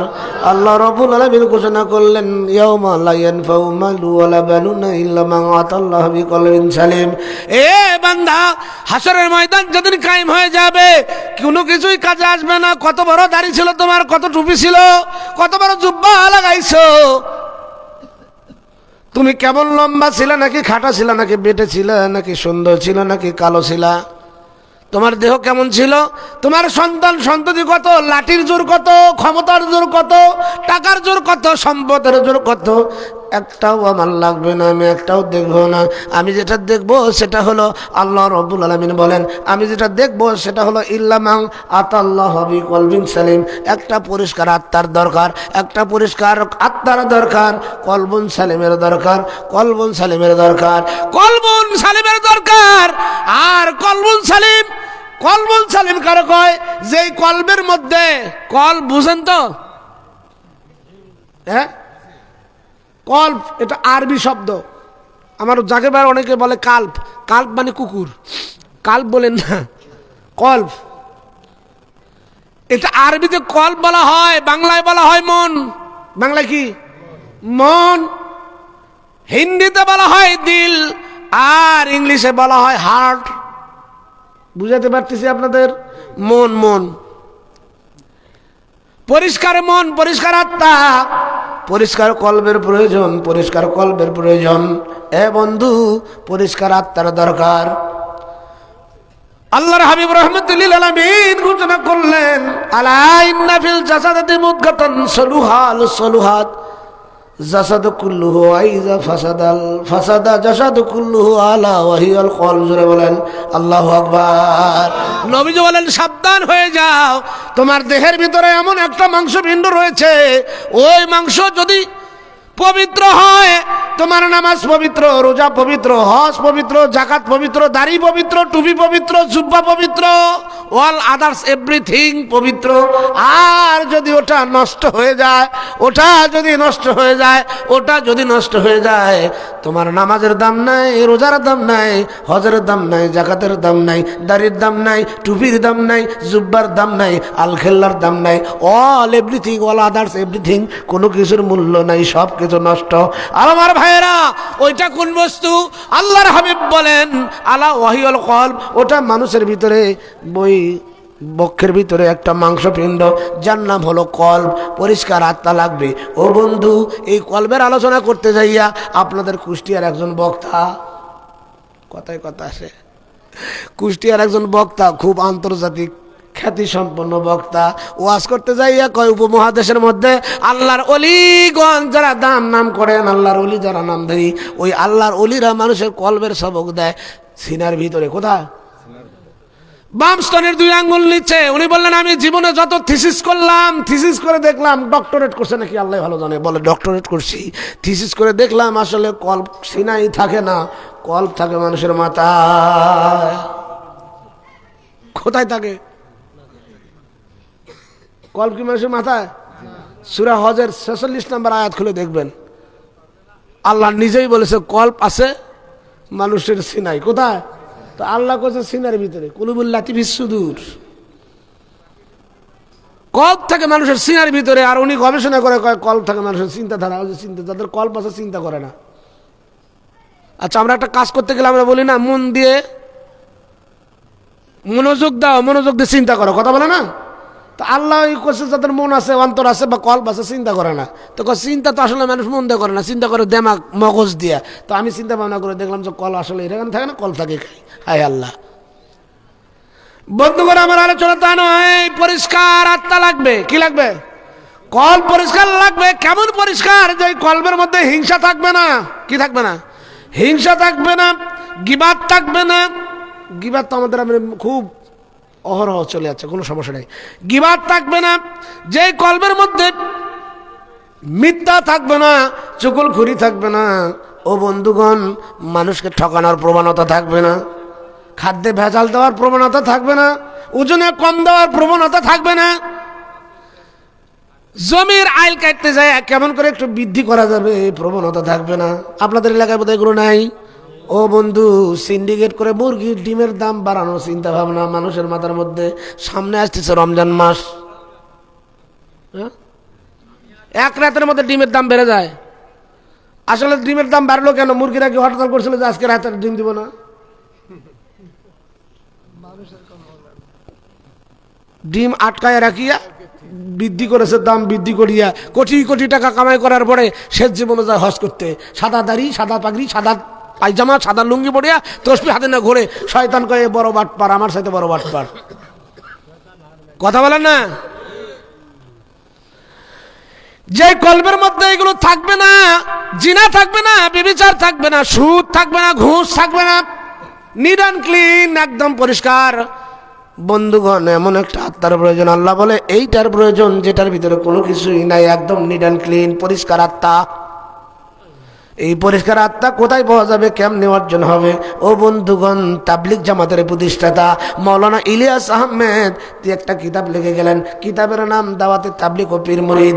এই কিতাবের ভিতরে মনে সম্ভবত, আমার খেয়াল নাই, তারপরে একটু অনুমান হয়তো বা 71 অথবা 171 পৃষ্ঠা হবে। ওখানে উল্লেখ করলেন ইবাদত, বন্দেগী, নামাজ, রোজা, হজ, যাকাত, সমস্ত ইবাদতগুলো সহি শুদ্ধ করতে গেলে একটা পরিষ্কার আত্মার প্রয়োজন, কলবুন সালিমের প্রয়োজন। আর কলবুন সালিম অর্জন করতে গেলে মাওলানা ইলিয়াস আহমেদ লিখে গেল, কলবুন সালিম অর্জন করতে গেলে একজন কামেল মোকাম্মেল ওলি আল্লাহর হাতে হাত দিয়ে বায়াত হওয়া ওয়াজিব। কি হওয়া ওয়াজিব? বায়াত হওয়া ওয়াজিব। কারণ কি রে মুসলমান, কলবে কল পরিষ্কার করার একমাত্র হাতিয়ার হলো কামেল মোকাম্মেল ওলি আল্লাহর শাহাদত আঙ্গুলের বিনিময়ে, শাহাদত আঙ্গুলটি যখন সবক দিয়ে দিবে, কলবে সবক দিয়ে দিবে, কল্প দেখাইয়া দিয়ে দিবে, ওই মরা কল্পটা জিন্দা হয়ে যাবে। কথা বলেন ঠিক না ঠিক? মুর্দা কল্প জিন্দা করে দিবে একমাত্র আল্লাহর ওলিদের কদমে, তাছাড়া সম্ভব নয়। যতক্ষণ কল্প পরিষ্কার না হবে, আত্মা পরিষ্কার না হবে, কোনো ইবাদত কাজে আসবে না। আপনি নামাজ পড়তে গেছেন, খেয়াল, নামাজ পড়তে গেছেন, নামাজের ভিতরে যাইয়া আলহামদুলিল্লাহ রাব্বিল আলামিন, মন ছোটাছুটি করতেছে অন্য জায়গায়। কথা বলেন না? মন ছুটাছুটি করতেছেন অন্য জায়গায়, অথচ আল্লাহর হাবিব বললেন লা সালাতা ইল্লা বি হুজুরি কলব, নামাজ হবে না হুজুরি দিল ব্যতীত। হুজুরি দিল ব্যতীত, হুজুরি দিল অর্জন করতে গেলে ও বন্ধুগণ, কামেল মোকাম্মেল ওলি আল্লাহর কাছে যাওয়া লাগবে। আপনার ঘড়ি নষ্ট হয়েছে, ঘড়ির মেকারের কাছে যাইতে হবে। টিভি নষ্ট হয়েছে, টিভির মেকারের কাছে যাইতে হবে। মেকানিজম যারা, মেকানিক্যাল যারা এগুলো পড়ে, যে বিষয় ইঞ্জিনিয়ার, তার কাছে যাওয়া লাগবে। ভ্যান নষ্ট হলে ভ্যানের যারা ঠিক করে, এদেরকে মেকার বলেন না আপনারা, মেকারের কাছে যাওয়া লাগবে। আপনার মোটরসাইকেল নষ্ট হলে, যে বিষয় নষ্ট হয়ে গেছে সেই পারদর্শী যারা, তাদের কাছে যাওয়া লাগবে। এখন এই কলবের সিনার ভিতরে আপনার কল্প নামের বস্তুটা নষ্ট হয়ে গেছে, অবশ্যই ওইটার কলবের মেগার যিনি, তিনার কাছে যাওয়া লাগবে। কথা বলেন ঠিক না বেঠি? আর ওই বেকার যারা গো, তারা আল্লাহর মনোনীত বান্দা, তারা হলো আল্লাহর ওলি সকল। দুনিয়াতে যাদেরকে আমরা আউলি ইকরাম বলি, ফার্সি ভাষায় যাদেরকে পীর বলা হয়, পীর বলা হয়। জ্ঞানবৃদ্ধ, জ্ঞানবৃদ্ধ, বয়োবৃদ্ধ, জ্ঞানবৃদ্ধ। ও বন্ধু, যিনি জ্ঞানের দিক দিয়ে বৃদ্ধ, তিনি হলো মুর্শিদ, তিনি পীর। কথা বলেন ঠিক না ঠিক? পীর শব্দের আরবি আর একটা অর্থ হলো মুরব্বী। কি বলা হয়? মুরব্বী, গার্জিয়ান, অভিভাবক। যিনি আপনাকে সহজ রাস্তা শেখাবেন, যে রাস্তায় অতি তাড়াতাড়ি, অতি সহজ, অল্প আমলে আল্লাহ রাসূলকে পাওয়া যাবে, ও রাস্তায় আপনাকে পরিচালিত করে দিবে। ও বন্ধু, এটা পরিচালিত করতে হবে, ওই দিকেই যাইতে হবে, যা ছাড়া কোনো উপায় নাই।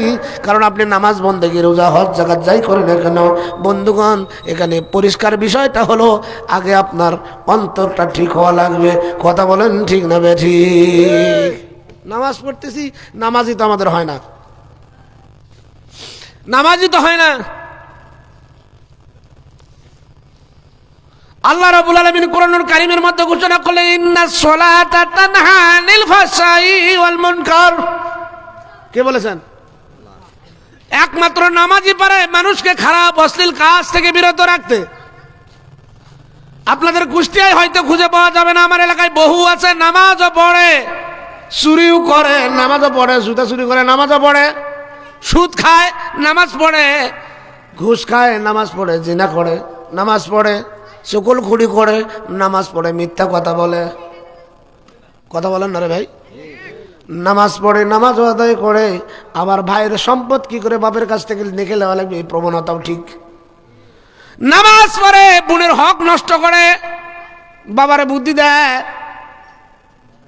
বোনকে দিলেটা কি বোন পাবে? কেন কয়, বোন তো অন্য সংসার করতেছিল, পরের ছেলে পাবে। বাবা কয় ঠিকই তো, অতএব বেঁচে থাকতে আগে কিছু। কথা বলেন না? বোনের হক মারতিস আপনি, বোনের হক মারার পরে যদি সারা জীবন সেজদায় পড়ে কপালে দাগ ফালায় ফাটা ফেলে দিলে কি আল্লাহ কবুল করবে নাকি? বন্ধুগণ গভীর মনোযোগ, এই জন্য আমাদের পরিষ্কার আত্মা লাগবে। আর পরিষ্কার আত্মা অর্জন করতে গেলে কামেল মোকাম্মেল ওলি আল্লাহর দরবারে যাওয়া লাগবে, ওলি আল্লাহর দরবারে যাওয়া লাগবে। শুধু এই দিকে নয়, অন্যদিকে আপনাকে আর একটু যদি বুঝাইতে পাই, পূর্ণ ইমানদার হতে গেলে, পূর্ণ মুমিন হতে গেলে আমরা যারা শরীয়তে আমল করি, নামাজ, রোজা, হজ, যাকাত, কালেমা, নামাজ, রোজা, হজ, যাকাত, শরীয়তের 5টা রকম। কয়টা? বুনিয়াল ইসলাম ও খামসিন, আছে না নাই? ইসলাম প্রতিষ্ঠিত হলো 5টা স্তম্ভের উপরে। কয়টা? এটা শরীয়তের কথা। শরীয়তে যেমন 5টা স্তম্ভ আছে, তরিকতের ভিতরে 5টা স্তম্ভ আছে, আছে না? এই 5 5 10 মিললে আপনি পূর্ণ ইমানদার নয়, মুমিন। কি হবেন? মুমিন। যতক্ষণ মুমিন হবেন না, আমরা এতক্ষণ আমরা যে পর্যায়ে আছি, আমরা মুমিন নই। আমি বাংলাদেশের অনেক তাফসির পড়েছি, বঙ্গানুবাদ কোরআনগুলো পড়েছি। আমার ভাইয়েরা তারা বঙ্গানুবাদের লিখতে যাইয়ে ভুল মিস্টেক করে ফেলে দিয়েছে। যেমন, ইয়া আইয়ুহাল্লাযীনা আমানু কুতিবা আলাইকুমুস সিয়ামু কামা কুতিবা আলাল্লাযীনা মিন ক্বাবলিকুম লাআল্লাকুম তাত্তাকুন। এখানে বলা হয়েছে হে ঈমানদারেরা। কি বলা হয়েছে? অনেক কিতাব, অনেক তাফসিরের মধ্যে দেখছে হে মুমিনেরা। মুমিন কি চাইলে পাওয়া যায়? কথা বলেন না? সূরা তাওবার 105 নম্বর আয়াতের ভিতরে আল্লাহ বলল, হাবিব আপনি বলুন, কুলি মালু ফাসাইয়ার আল্লাহ, হাবিব আপনি বলুন তারা যেন আমল করে। কি করবে? আমার বান্দাগুলো যেন আমল করে। এই আমলগুলো আমি আল্লাহ দেখি। কে দেখে? এরপরে বলতেছে আমালাকুম রাসূল, আমার রাসূলও দেখে। সুবহানাল্লাহ বলেন। রাসূলও দেখে। তারপরে বলতেছে রাসূল দেখে না, ওয়াল মুমিন, মুমিনেরাও দেখে। আল্লাহু আকবার বলেন। মুমিনরাও তো, আমি যদি নিজেকে মুমিন বলে দাবি করে, তা আমিও তো দেখতেছি। তাহলে আমাকে বলেন তো, এই যে শাসমিনে বাড়ি দিচ্ছে যিনি, ওনার নাম কি আমি একটু বলতে পারবো? তাহলে তো আমি দেখি না। তার মানে আমি মুমিন? কথা বলেন, মুমিন। এই জন্য আল্লাহ হাবিব বলেছেন, মুমিনের অন্তর্দৃষ্টিকে তোমরা ভয় করো। আল্লাহু আকবার বলেন। মুমিনের অন্তর্দৃষ্টিকে তোমরা ভয় করো, কারণ তারা আল্লাহর নূর দিয়া দেখে। কার নূর দিয়া? আল্লাহর নূর দিয়া দেখে। আমাকে বলতে পারেন মুফতি সাহেব এটার এক্সাম্পল কি দিতে পারবেন? 100% দিতে পারবো। তারা আল্লাহর নূর দিয়ে দেখে। যারা মুমিন তারা শুধু এখানে বসে এখানেই দেখে না, আর সামনেই দেখে না, পিছনেই দেখে না, এই জমিনে বসে আরশ আজিম পর্যন্ত তারা দেখতে পায়। যদি বলেন বুঝাইয়া দেন, আপনাকে বুঝাইতেছি। 1 নম্বর পজিশন, 1 নম্বর ব্যক্তি আমরা নিয়ে যাই হাসরের ময়দান যেদিন কায়েম করে দিবে আল্লাহ রাব্বুল আলামিন। ঘুরে ঘুরে হাসরে যাইতেছি, বুঝতেছি না।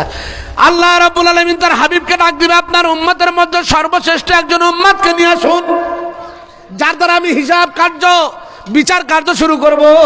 আল্লাহর নবী ওই সময় সাইয়েদনা আবু বকর সিদ্দিককে সঙ্গে নিয়ে যাবেন, বিচার কার্য শুরু করবেন আবু বকরকে দিয়ে। নিষ্কলঙ্ক একজন ব্যক্তিকে নিয়ে আসেন। আমার উম্মতের মধ্যে সর্বশ্রেষ্ঠ উম্মত হলো আমার আবু বকর সিদ্দিক। আল্লাহু আকবার বলেন। সেই আবু বকর সিদ্দিক, ঘটনাটা অন্য জায়গায়। আল্লাহ রাব্বুল আলামিন বেহেশত নির্মাণ করেছেন, জান্নাত নির্মাণ করেছেন। একদিন ফেরেশতা জিবরাইল আল্লাহর দরবারে ফরিয়াদ করে, রব্বি কারীম আমি জান্নাতটা একটু ঘুরে দেখতে চাই। আল্লাহ বলেন ঠিক আছে, পারমিশন দিয়ে দিলাম, যাও। জিবরাইলের 600 পাকা ছিল, আছে কত? 600 পাকা নিয়ে 1 মাস অতিক্রান্ত করেছেন। কয় মাস? ছোট করে বলতেছি, 1 মাসে অতিক্রমণ করেছে। জান্নাতের এক পিলার থেকে সামনের আর এক পিলার গেছে মাত্র। অথচ এই পাকার পাওয়ার কত জানেন? সিদরাতুল মুনতাহা থেকে নবীজির কদম মোবারকে আসতে আপনার চোখের যে মিটি পলক পড়ে না, এইটুকু সময় লাগে। তাহলে কত বিদ্যুৎ গতিতে তিনি যাওয়া আসা করে। আল্লাহু আকবার বলেন। তো ওটা উনি বলেন যে আমি আমার 2টা পাখা ব্যবহার করি, এই পাশের একটা এই পাশে একটা, কিন্তু আমার 600 পাখা রয়েছে, এটা ব্যবহার করি না। সেই 600 পাখা লাগাইছে 1 মাস, কিন্তু জান্নাতের এক পিলার থেকে আর এক পিলার যাইতে পারে নাই।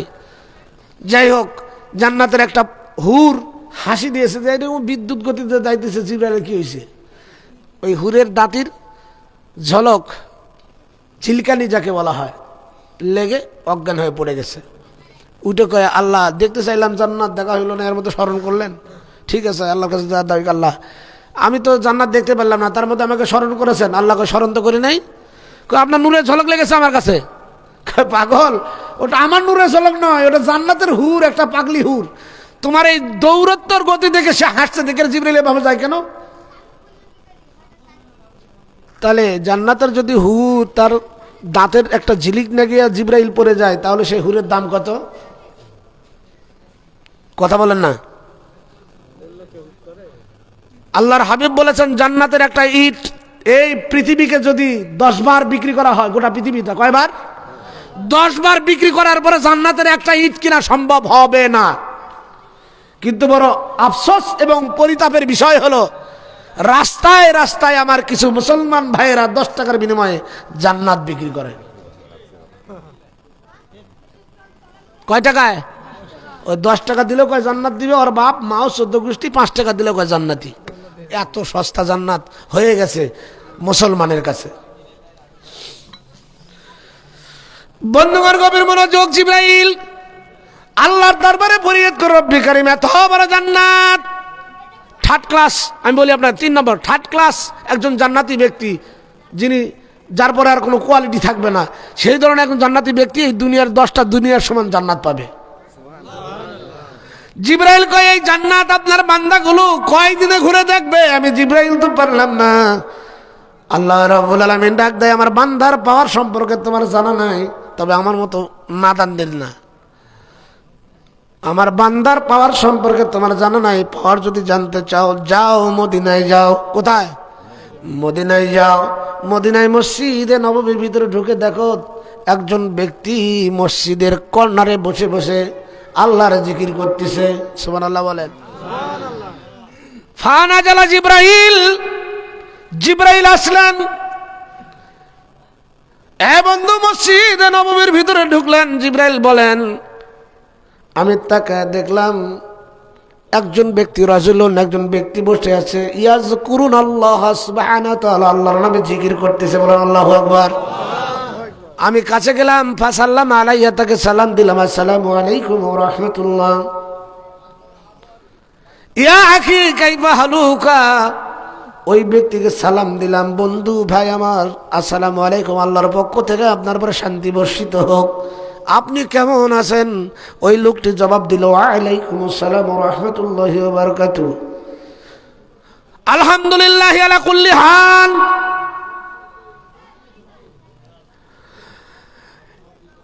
ইয়া আখি কাইফা হালুকা ওয়া মা খাদিমতুকা, পাল্টা প্রশ্ন করলেন, ও বন্ধু ভাই আমার, আপনি কেমন আছেন? আপনার কি খেদমত আমি করতে পারি? আমি জিবরাইল বললাম, কিছু খেদমতের প্রয়োজন নাই। আইনা জিবরাইল, আমার জানার বড় ইচ্ছা হয় এই মুহূর্তে জিবরাইল কোথায়? মানুষের আকৃতি নিয়ে ঢুকেছেন, জিবরাইল কোথায়? ও বন্ধু, এই ব্যক্তি মুরব্বী মানুষ বলল, আমাকে একটু সময় দাও। দুইটা রেওয়ায়েত পেয়েছি। একটা রেওয়ায়েতে বলে প্রথমবার চক্ষু বন্ধ, সে চক্ষু বন্ধ করছে, করার পরে খুলছে, আবার চক্ষু বন্ধ করলেন, খুললো, আবার চক্ষু বন্ধ করলো, খুললো, আবার চক্ষু বন্ধ করেছে, খপ করে আমার হাতটা চিপে ধরে কয়, তুমি তো জিবরাইল।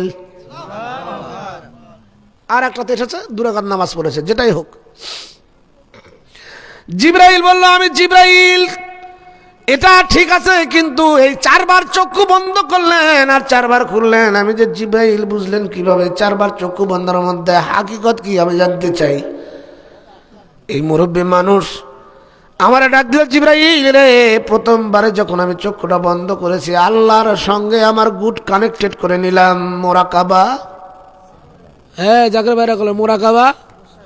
মোরাকাবা, এই চামড়ার চোখে আল্লাহকে দেখা সম্ভব না, এটাই বাস্তবতা। এই চামড়ার চোখ দিয়েই মুছে গেলেছিল, রব্বি আরনি, আল্লাহ কইছে লান তারানি। দেখতে গেলে লাগবে কলবের চোখ দিয়ে। কোথায়? কলবের চোখে আল্লাহকে, আল্লাহর সান্নিধ্য মোরাকাবা মুশাহাদার মাধ্যমে। এটার স্তর আছে না নাই? এটার স্তর আছে। আপনাকে প্রথমত মোরাকাবা করতে হবে, মোরাকাবার মাধ্যমে রাবেতায়ে শায়েক, রাবেতায়ে শায়েক পরিবর্তন হবে ফানাফি শায়েক, ফানাফি শায়েক পরিবর্তন হয়ে হবে ফানাফির রাসূল, ফানাফির রাসূল পরিবর্তন হয়ে হবে জগৎ। এরপরে ফানাফিল্লাহ থেকে ঊর্ধ্ব জগতে যখন যাবেন বাকাবিল্লাহ। কথা বলেন ঠিক না ঠিক? তো সব কিছু করতে গেলে এটার মূল যে হাতিয়ার, সেটার নাম হলো মোরাকাবা মুশাহেদা। চোখ খুলে কখনো সম্ভব না, চক্ষুটা বন্ধ করা লাগবে। জেগে স্বপ্ন দেখা যায় না, চোখ খুলে কখনো মোরাকাবা মুশাহেদা হয় না। আল্লাহ রব্বুল আলামিনের হাবিব 15 বছর 3 মাস হীরা পর্বতের ভিতরে আল্লাহ নিয়ে গেছিল, আমি দেখে আসলাম। হীরা পর্বতের ভিতরে, অর্থাৎ হীরা গুহার ভিতরে 15 বছর 3 মাস, মতান্তর 15 বছর পর্যন্ত এই মোরাকাবা মুশাহেদা করেছেন। আল্লাহু আকবার বলেন। চক্ষুটা বন্ধ করলাম, আল্লাহর সঙ্গে গুড কানেক্টেড সম্পর্ক হলাম। যখন আমি মোরাকাবার মধ্যে চলে গেলাম, আল্লাহ রাব্বুল আলামিন আমারে ডাক দিল, ইয়া আবু বকর উনজুর ইলা সামাওয়াতি উলা। লোকটার নাম কি বুঝুন না এখনো? লোকটার নাম সাইয়েদনা আবু বকর। জোরে বলেন সুবহানাল্লাহ। প্রথমবারে চক্ষু বন্ধ করেছি, আমার আল্লাহ আমারে ডাক দিছে, আবু বকর উনজুর, তাকাও। সামাওয়াত উলা, কি বলবো, উনজুর ইলা সামাওয়াত উলা, আসো তুমি সমস্ত আসমানগুলো খুঁজে খুঁজে দেখো জিবরাইল কোথায়। জোরে বললো সুবহানাল্লাহ। চক্ষু বন্ধ করে 7 আসমান খুঁজে দেখলাম, জিবরাইল নাই। চক্ষু খুললাম, আবার চক্ষু বন্ধ করেছি। এবার আল্লাহ ডাক দিল, উনজুর ইয়া আবু বকর উনজুর ইলার নার। আমি 7টা জাহান্নাম খুঁজে খুঁজে দেখলাম, জিবরাইলকে পাইলাম না।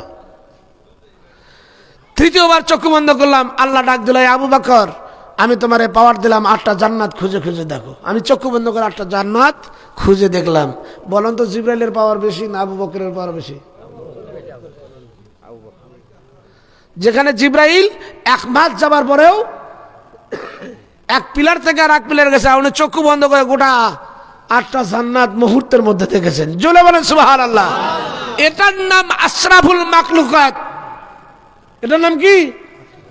আশরাফুল মাখলুকাত, সৃষ্টির সেরা, সমস্ত মাখলুকাতের ঊর্ধ্বে। তো সমস্ত মাখলুকাতের ঊর্ধ্বে যদি আপনি হন, তাহলে সমস্ত মাখলুকাতের ভিতরে জান্নাত আছে না নাই? জাহান্নাম, আসমান জমিন, গ্রহ তারা, ফেরেশতা, তাহলে সব কিছুর ঊর্ধ্বে আপনার সম্মান। আর আমরা সেই আশরাফুল মাখলুকাত হয়ে গেছে ল্যাভেন্ডিস। একটা পিঁপড়ার সঙ্গে আমাদের তুলনা হয় না, আমরা পিঁপড়ার কাছে হেরে যাই। কথা বলেন না? পিঁপড়ার নাকের যে ঘ্রাণ পাওয়ার, এটার কাছে আমরা হেরে গেছি। কচ্ছপ চেনেননি? মুরব্বী আসে না কেউ? কি গেছে, কোথায় গেছে? কি কচ্ছপ চেনেন? আমরা দূরে বলতাম, আপনারা কি বলেন? কাসিম। হ্যাঁ, তো এটা একটু পরিষ্কার করেন, কি নাম? কাসিম বড় না আমি বড়? কাসিমের যে চোখের পাওয়ার, সেখানে আমরা আশরাফুল মাখলুকাত হেরে গেছি। 3 কিলোমিটার দূরে ডিম পানির মধ্যে থেকে যায় ওই মাটিতে অর্থাৎ শুকনাতে ডিম পেরে আসছে 3 কিলোমিটার দূরে, আর পানিতে যায় আসে 3 কিলোমিটার দূরে। এখান থেকে পাওয়ার তাওয়াজ্জুহ শক্তি, চোখের পাওয়ার ওই ডিমের উপর বালায় ফালানোর কারণে ডিম ফুটা বাচ্চা হয়ে যায়। জোরে বলো সুবহানাল্লাহ। আর আমি এমন বড় মুক্তি না কি জানি না, পর্দার ওই পারে কি আছে চোখে ঠিক পাই না। আবার আমাদের অহংকার আর গ্যারাবেটি মুই কি হয়ে গেল রে, আশ্চর্য হয়ে যায়। ঘুরে ঘেরা আমার কথাটা খারাপ লাগতেছে, আশ্চর্য হয়ে যায় আলেমদের চরিত্র দেখে। বাপের বয়সের লোক, দাদার বয়সের চুল পাকা লোকগুলো সামনে দিয়ে যায় আর ও সিনা টান করে যায়, আমি মৌলানা, ও আমার সালাম দেবে। এটা কি রাসূলের আদর্শ? আল উলামা ওয়ারাসাতুল আম্বিয়া। রাসূল কি তোর মতো বেয়াদব ছিল নাকি? ছোট ছোট সাহাবীদেরকে রাসূল সালাম দিত, সাহাবীরা এসে ইয়া রাসূলুল্লাহ বলা, আমাদের লজ্জা করে। নবীকে কেন? আমরা ছোট মানুষ, আমাদেরকে আমরা সালাম আপনাকে দিব, আপনি আগে আমাদেরকে সালাম দেন। আর বেদবের বড় বেদব এরা সিনা টান করে যায়, মনে কিছু একটা হয়ে গেছে। কি তুমি শিখছো? কতটুকু এলম অর্জন করেছো? আরবি শিখেছ? সৌদি আরবের কুত্তা তোমার সাথে বেশি আরবি জানে।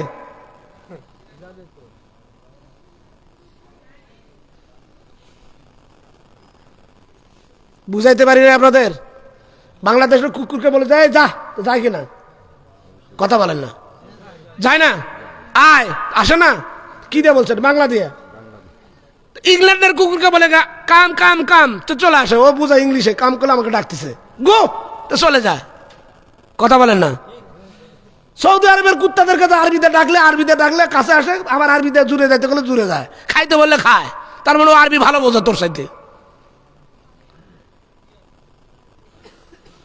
অহংকার আল্লাহর চাদর। কার চাদর? জোরে বলেন। লা ইয়াদখুলুল জান্নাতা মান কানা ফি কলবিহি মিসকালু যাররাতিন মিন কিবরি। জোরে বলেন নাউজুবিল্লাহ। হায় হায়, কোন হাদিস মনে হইছে আমার? দেখেন কথাই কথা। আল্লাহর হাবিব বলেছেন লা ইয়াদখুলুল জান্নাতা, জান্নাতে প্রবেশ করতে পারবে না মান কানা ফি কলবিহি, যাদের কলবের মধ্যে যাররা পরিমাণ অহংকার, কত? যাররা পরিমাণ অহংকার রয়েছে। নবীজি বলেছে কাপড় সেলাই করে আমরা সূচ বলি, আপনারা কি বলেন? ওই সূচের ছিদ্র দিয়ে উট ঢোকা সম্ভব, কিন্তু যাদের অন্তরের ভিতরে, কলবের ভিতরে যাররা পরিমাণ অহংকার রয়েছে, এই ব্যক্তি জান্নাতে ঢোকা সম্ভব। সূচের ছিদ্র দিয়ে উট ঢুকতে সম্ভব হতে পারে, কিন্তু অহংকারী ব্যক্তি জান্নাতে ঢুকবে না, অসম্ভব। আর এই অহংকারের বিষয়গুলো আমাদের ভিতরেই আছে বেশি। আমরা যারা টুপিওয়ালা, দাড়িওয়ালা, মাদ্রাসা পড়ুয়াওয়ালা, এরা মনে করে আমি কিছুটা হয়ে গেছি। ঘুমাইতেছে নাকি কেউ? নাকটা যায়। আল্লাহুম্মা সাল্লি আলা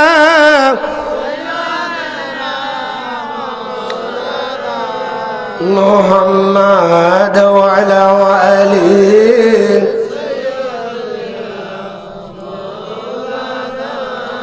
মুহাম্মাদ। আল্লাহুম্মা সাল্লি আলা সাইয়্যিদিনা মুহাম্মাদ ওয়া আলা আলিহি।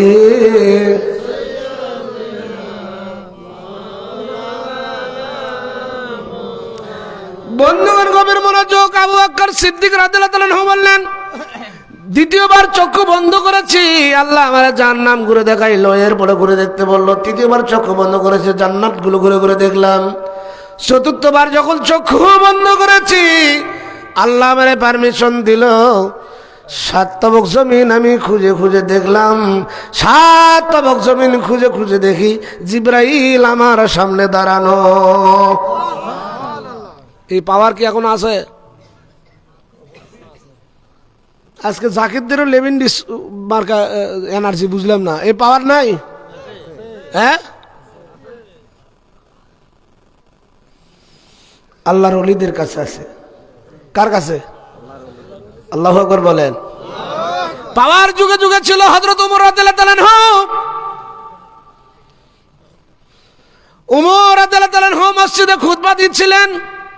এ ওয়াজ এমন কোনো আলেম নাই জানে না, সেটা পীরপন্থী হোক আর পীরের বিরোধী হোক, প্রত্যেক আলেমে জানে, কিন্তু হাদিস বলার সময় ওয়াজ করতে খুব ভালোই কয়, কিন্তু হাদিসের হাকিকত বোঝে না যে এটা উমর যদি করতে পারে তো এই শক্তি কি দুনিয়া থেকে উঠে গেল নাকি।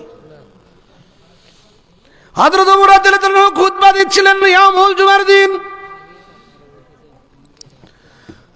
খুতবা দিতে যাইয়া বলে ফেলল, ইয়া সারেহাতুল জাবাল, এই সারেহা জাবালে অবস্থান করো।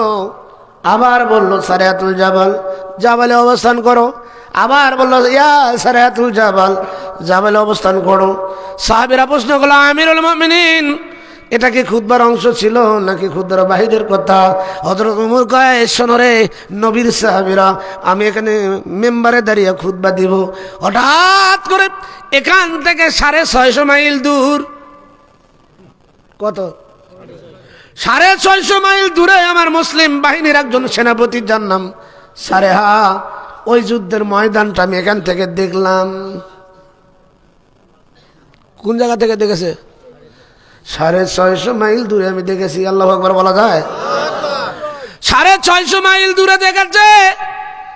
আর আমরা এমন লেভেন্ডিস মার্কা মুসলমান হইলাম, মাত্র একটা পর্দা দিয়েছে কাপড়, কয়েকটা সুতা মাত্র, কথা বলেন না, কয়েকটা সুতা ভেদ করে ওই পাশে কি হয় এই দেখার যোগ্যতা আমাদের নাই। কেন নাই? তার মূল কারণ হলো এই যে অরিজিনাল পার্টসটা নষ্ট হয়ে গেছে। বুঝাইতে পারি নাই? 650 মাইল দূরে আমার মুসলিম বাহিনীর সেনাপতি, সেনা নায়ক যিনি সারেহা, তারে বললাম অবস্থান করো জাবালে। করলো, আমিরুল মুমিনিন এখানে বলেছেন এই কথা কি 650 মাইল দূরে? সারেহা শুনেছে। আল্লাহর কসম করে বলি, তোমরা এখানে বসে যা শুনেছো সারেহা তাই শুনেছে। বলেন আল্লাহু আকবার।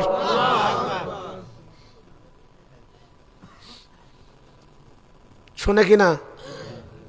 হ্যাঁ, একদিনের কথা বলে শেষ করতেছে, মুরব্বী আসছে, আমি এখন শেষ করব।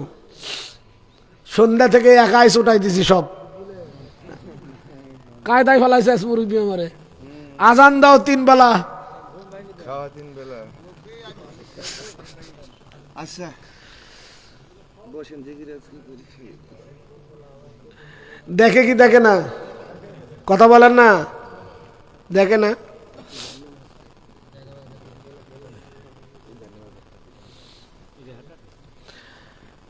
খাজা বাবা এনায়েতপুরীর দরবারে, খেয়াল একটু এই কেরামতটা বলে শেষ করি।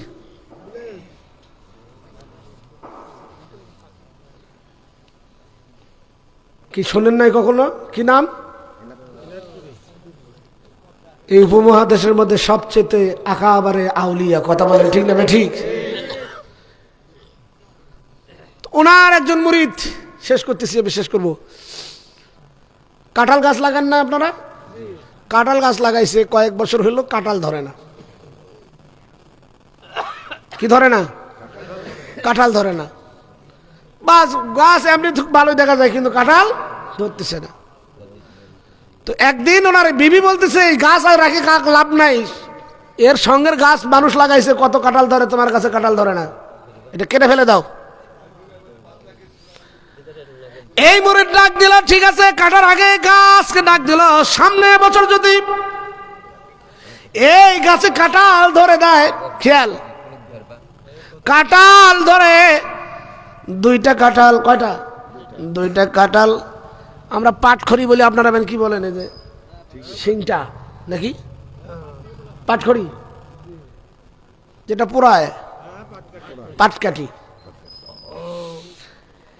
উনি বললেন 2টা কাঁঠাল যদি ধরে, 2টা কাঁঠাল আমি পাটখড়ির উপর করে নাইয়া ঘাড়ে লইয়া দরবারে যাইব, পীরের দরবারে দিয়ে দিব। আল্লাহু আকবার বলেন। আচ্ছা, পাটখড়ির কতটুকু শক্তি আছে যে 2টা কাঁঠাল নিয়ে যাবে? ধরে না, দেখে কইছে আমার পীরে বর্ষা আছে, তো পীর ধরাবে। ইন্না রাহমাতাল্লাহি কারীবুম মিনাল মুহসিনিন, জোরে বলেন আল্লাহু আকবার। আল্লাহর রহমত পাবার গেলে মুহসিন বান্দাদের কদমেই পাওয়া লাগবে। বলেছে 2টা কাঁঠাল ধরলে এই 2টা কাঁঠাল পাটখড়িতে করে নিয়ে যাব। পরের বছর ওই গাছ শুধুমাত্র 2টা কাঁঠালই ধরেছে। আল্লাহু আকবার বলেন। কয়টা? দুইটা কাঁঠালই ধরেছে। কাঁঠালের গল্প হইলো, আর এক গল্প মনে হয়ে গেল। ওই এলাকার কিছু বকাটের ছাত্র, কিছু বকাটে ছেলে পেলে আল্লাহর ওলিকে প্রমাণ করবে কেমন আল্লাহর ওলি। বন্ধুগণ, কথায় কথা মনে হয়ে গেছে মজার একটা ঘটনা। আল্লাহর ওলিকে প্রমাণ করবে কেমন আল্লাহর ওলি, কেমন দেখতে পারে। গাছে গেছেন, পাকা একটা কাঁঠাল কাটছে, ব্লেড দিয়ে ফাটছে। খেয়াল করেন, ব্লেড দিয়ে সমান করে কাটছে। কাটার পরে ভিতরের আমরা রোয়া বলি, আপনারা কি বলেন, রোয়াগুলো বের করে চারটা যুবক সুন্দরভাবে খেয়ে নিয়েছে। সব রোয়াগুলো বের করে খাবার পরে সুপারগুলো আছে, আটা আছে না, ভিতরে কিছু খের কুটা ঢুকে দিয়ে সুপারগুলো আটাতে লাগাইছে। কাঁঠাল ঠিক আগের মতো সুন্দর করে জোড়া দিয়েছে। এই জোড়া দেওয়ার পরে ঘাড়ে করে নিয়েছে চারজন যুবকে। আল্লাহর ওলির সঙ্গে দেখেন কি মস্কারি শুরু করে দিচ্ছে। ঘাড়ে করে নিয়ে গেছে, দরবারে গেছেন। দরবারে যাই দেখেন হুজুর চেয়ারের উপরে বসা। আসসালামু আলাইকুম। ওয়ালাইকুম সালাম। হুজুর, আমাদের বাড়িতে নতুন গাছের নতুন কাঁঠাল ধরেছে, আপনার মুরিদেরা তো আপনাকে প্রথম দেয়, দেখি না, এই জন্য আমরা নিয়ে আসলাম আল্লাহর ওলির দরবারে। আল্লাহর ওলির দরবারে দিব, তারপর আমরা বাড়িতে খাবো। আল্লাহর ওলি মুস্কি মুস্কি হাসি দেয়, জানে কিনা ভিতরে কি, মুস্কি মুস্কি হাসি দেয়। বাবা ভালোই করেছেন, কাঁঠাল নিয়ে আসছেন, এখানে রাখেন। বাস চেয়ারের সামনে রাখছেন। এবার এই চারজন বকাটে যুবক চিন্তা ভাবনা, কাঁঠালটা থিয়ে তো চলাই যাবো ওরা। কাঁঠালটা রাখছে, যাবে যখন কয় হুজুর, কয় বাবা দাঁড়াও। জি হুজুর, কই যাও? কয় আমরা বাড়ি যাই। কয় বাবা বাড়ি যাওয়া যাবে না, কাঁঠাল নিয়ে আসছেন, আমাকে দিয়েছেন, আমি হাদিয়া গ্রহণ করেছি, এখন কাঁঠালটা এখান থেকে খাইয়া যাও। কি করে যাবে? চারজন যুবক কানাকানি করতেছে, বিপদ হয়ে গেল। যদি এখানে আমরা কাঁঠালটা খুলে দেই তাহলে তো সব ময়লা আবর্জনাগুলো বেরিয়ে আসবে, আসবে না? যেহেতু ঢুকাইছে তারা, বেরিয়ে আসবে। তাহলে কি করব? এক যুবক আর এক যুবকের কয় কি করব রে? এক যুবক কয় আগে খোল, একটু ফাটানোর পর যখন এগুলো বেরিয়ে আসবে চারজন দিব দৌড়। আর ধরে আমাদেরকে, উনি তো চেয়ারে বসে আছে। এ বন্ধুগণ, আল্লাহর ওলি কয় বাবা খোলো। মেহমান বাড়িতে আসলে খালি মুখে বিদায় করতে নাই, মেহমানদারি করা সুন্নাত। আল্লাহু আকবার বলেন। মেহমানদারি করা সুন্নাত। তোমরা আমার বাড়িতে আমার দরবারে এসেছো, মেহমান কাঁঠাল নিয়ে আসছো, বাবা মেহমানদারি করা সুন্নাত। কাঁঠালটা আমি গ্রহণ করেছি, আমার দায়িত্ব শেষ, এখন এই কাঁঠালটা আমার। এই কাঁঠালটা তোমরা এখানে খুলবা, এখানে খাবা, মেহমানদারি হয়ে যাবে, তারপরে তোমরা বাড়ি যাবা। বন্ধুগণ, বিপদে পড়ে গেল চারজন যুবক। ঠিক আছে, আস্তে করে ফাটা খোল। খোলার পরে যদি দেখি ওইরকম অবস্থা, চারজন এক তালে দৌড় দিব। হুজুরের সামনে বসেছেন, কাঁঠালটা ছিলতেছেন, কাঁঠালটা ছিলতেছেন। হঠাৎ করে খুলে দেখে, যখন আস্তে করে ফাটাইছে, খুলছে যখন, তাকে দেখে রে একটা ময়লাও নাই, আবর্জনা নাই, কাঁঠালটা পূর্বের নাই, রোয়া দিয়া ভরা। আল্লাহু আকবার বলবেন না? কেউ বুঝিতে পারে না রে ওলি আল্লাহর খেলা, ওরে কামেল পীরের। শেষ করতেছি, কাঁঠাল দুইটা নিয়েছে, এই পাটখড়ির উপরে লইয়া দুই পাশে দুটো নিয়ে যাইতেছে। অসম্ভব ব্যাপার। মানুষ কয় কি রে, পাগল হয়েছে নাকি, এবার করে নিয়ে যাইতেছে কেন? কয় নিয়ে যাইতেছি, আমি পীরের দরবারে দিব, এইভাবে ওয়াদা করেছিলাম, মান্নত করেছিলাম, এইভাবেই নিয়ে যাব, এইভাবেই নিয়ে যাওয়া লাগবে আমার পীরের দরবারে। আল্লাহর ওলির দরবারে যখন নিয়ে গেছেন এনায়েতপুর, খাজা বাবা এনায়েতপুরে ডাক দেয়, বাবা কি নিয়ে আসছেন?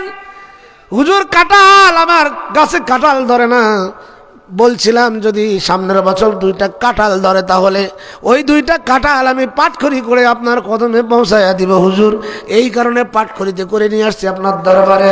আল্লাহর ওলি ডাক দেয়, বাবা রে, যে পাটখড়িতে করিয়া কাঁঠাল নিয়ে আসছো, এই পাটখড়ির কি ক্ষমতা আছে ওই দুইটা কাঁঠাল বহন করার মতো শক্তি তার আসেনি? কয় না, তা তো নাই। তাহলে আসলো কেমন জানো নি? মুরিদে ডাক দেয়, না হুজুর জানি না তো কেমনি আসলো। আল্লাহর ওলি দুইটা হাত বের করে ডাক দেয়, দেখ বাবা, সারা রাস্তায় তুই কাঁঠাল নিয়ে আসলি, আমি আমার হাত দ্বারা দুইটা কাঁঠাল দরবার পর্যন্ত নিয়ে আসলাম। আমার ভাইয়েরা, বুখারী শরীফের হাদিস জিল্লে সানি দ্বিতীয় খণ্ড 963 পৃষ্ঠার ভিতরে হাদিসটা এসেছে। কুনতু বাসারুহুল্লাযী ইবসিরু বিহি, কুনতু সামাউহুল্লাযী ইয়াসমাউ বিহি, কুনতু আইদিয়াহুল্লাযী ইয়াবতিশু বিহা। এই আইদিয়াহুল্লাযী ইয়াবতাশি বিহা, যার অর্থ হলো তাদের হাত থাকে না, আমি আল্লাহর কুদরতি হাত হয়ে যায়, যে হাত দিয়ে সারা ধরে। আল্লাহু আকবার বলেন। তাহলে আল্লাহর হাত কত বড়, পৃথিবীর এক প্রান্ত থেকে, কথা বলেন না, গোটা সৃষ্টি রাজ্যটা হাত আল্লাহ রব্বুল আলামিনের, কথা বলেন না। তো তাদের হাত কার হাত? আল্লাহর হাত। দাও না আলহামদুলিল্লাহ রব্বিল আলামিন। আমি আর বাড়াই দিছি না, কুষ্টিয়া থেকে ঠান্ডা নিয়ে গেছে, আবার কুষ্টিয়া ঠান্ডা নিয়ে আসছি। আমার জন্য দোয়া রাখবেন। জিকির কি আপনি করাবেন? মুরব্বী দোয়া রাখবেন। আবারও কোনো দিন কোনো সময় যদি আপনাদের সামনে দেখা হয়, আলোচনা হবে ইনশাল্লাহ। আসসালামু আলাইকুম ওয়া রাহমাতুল্লাহি ওয়া বারাকাতুহু।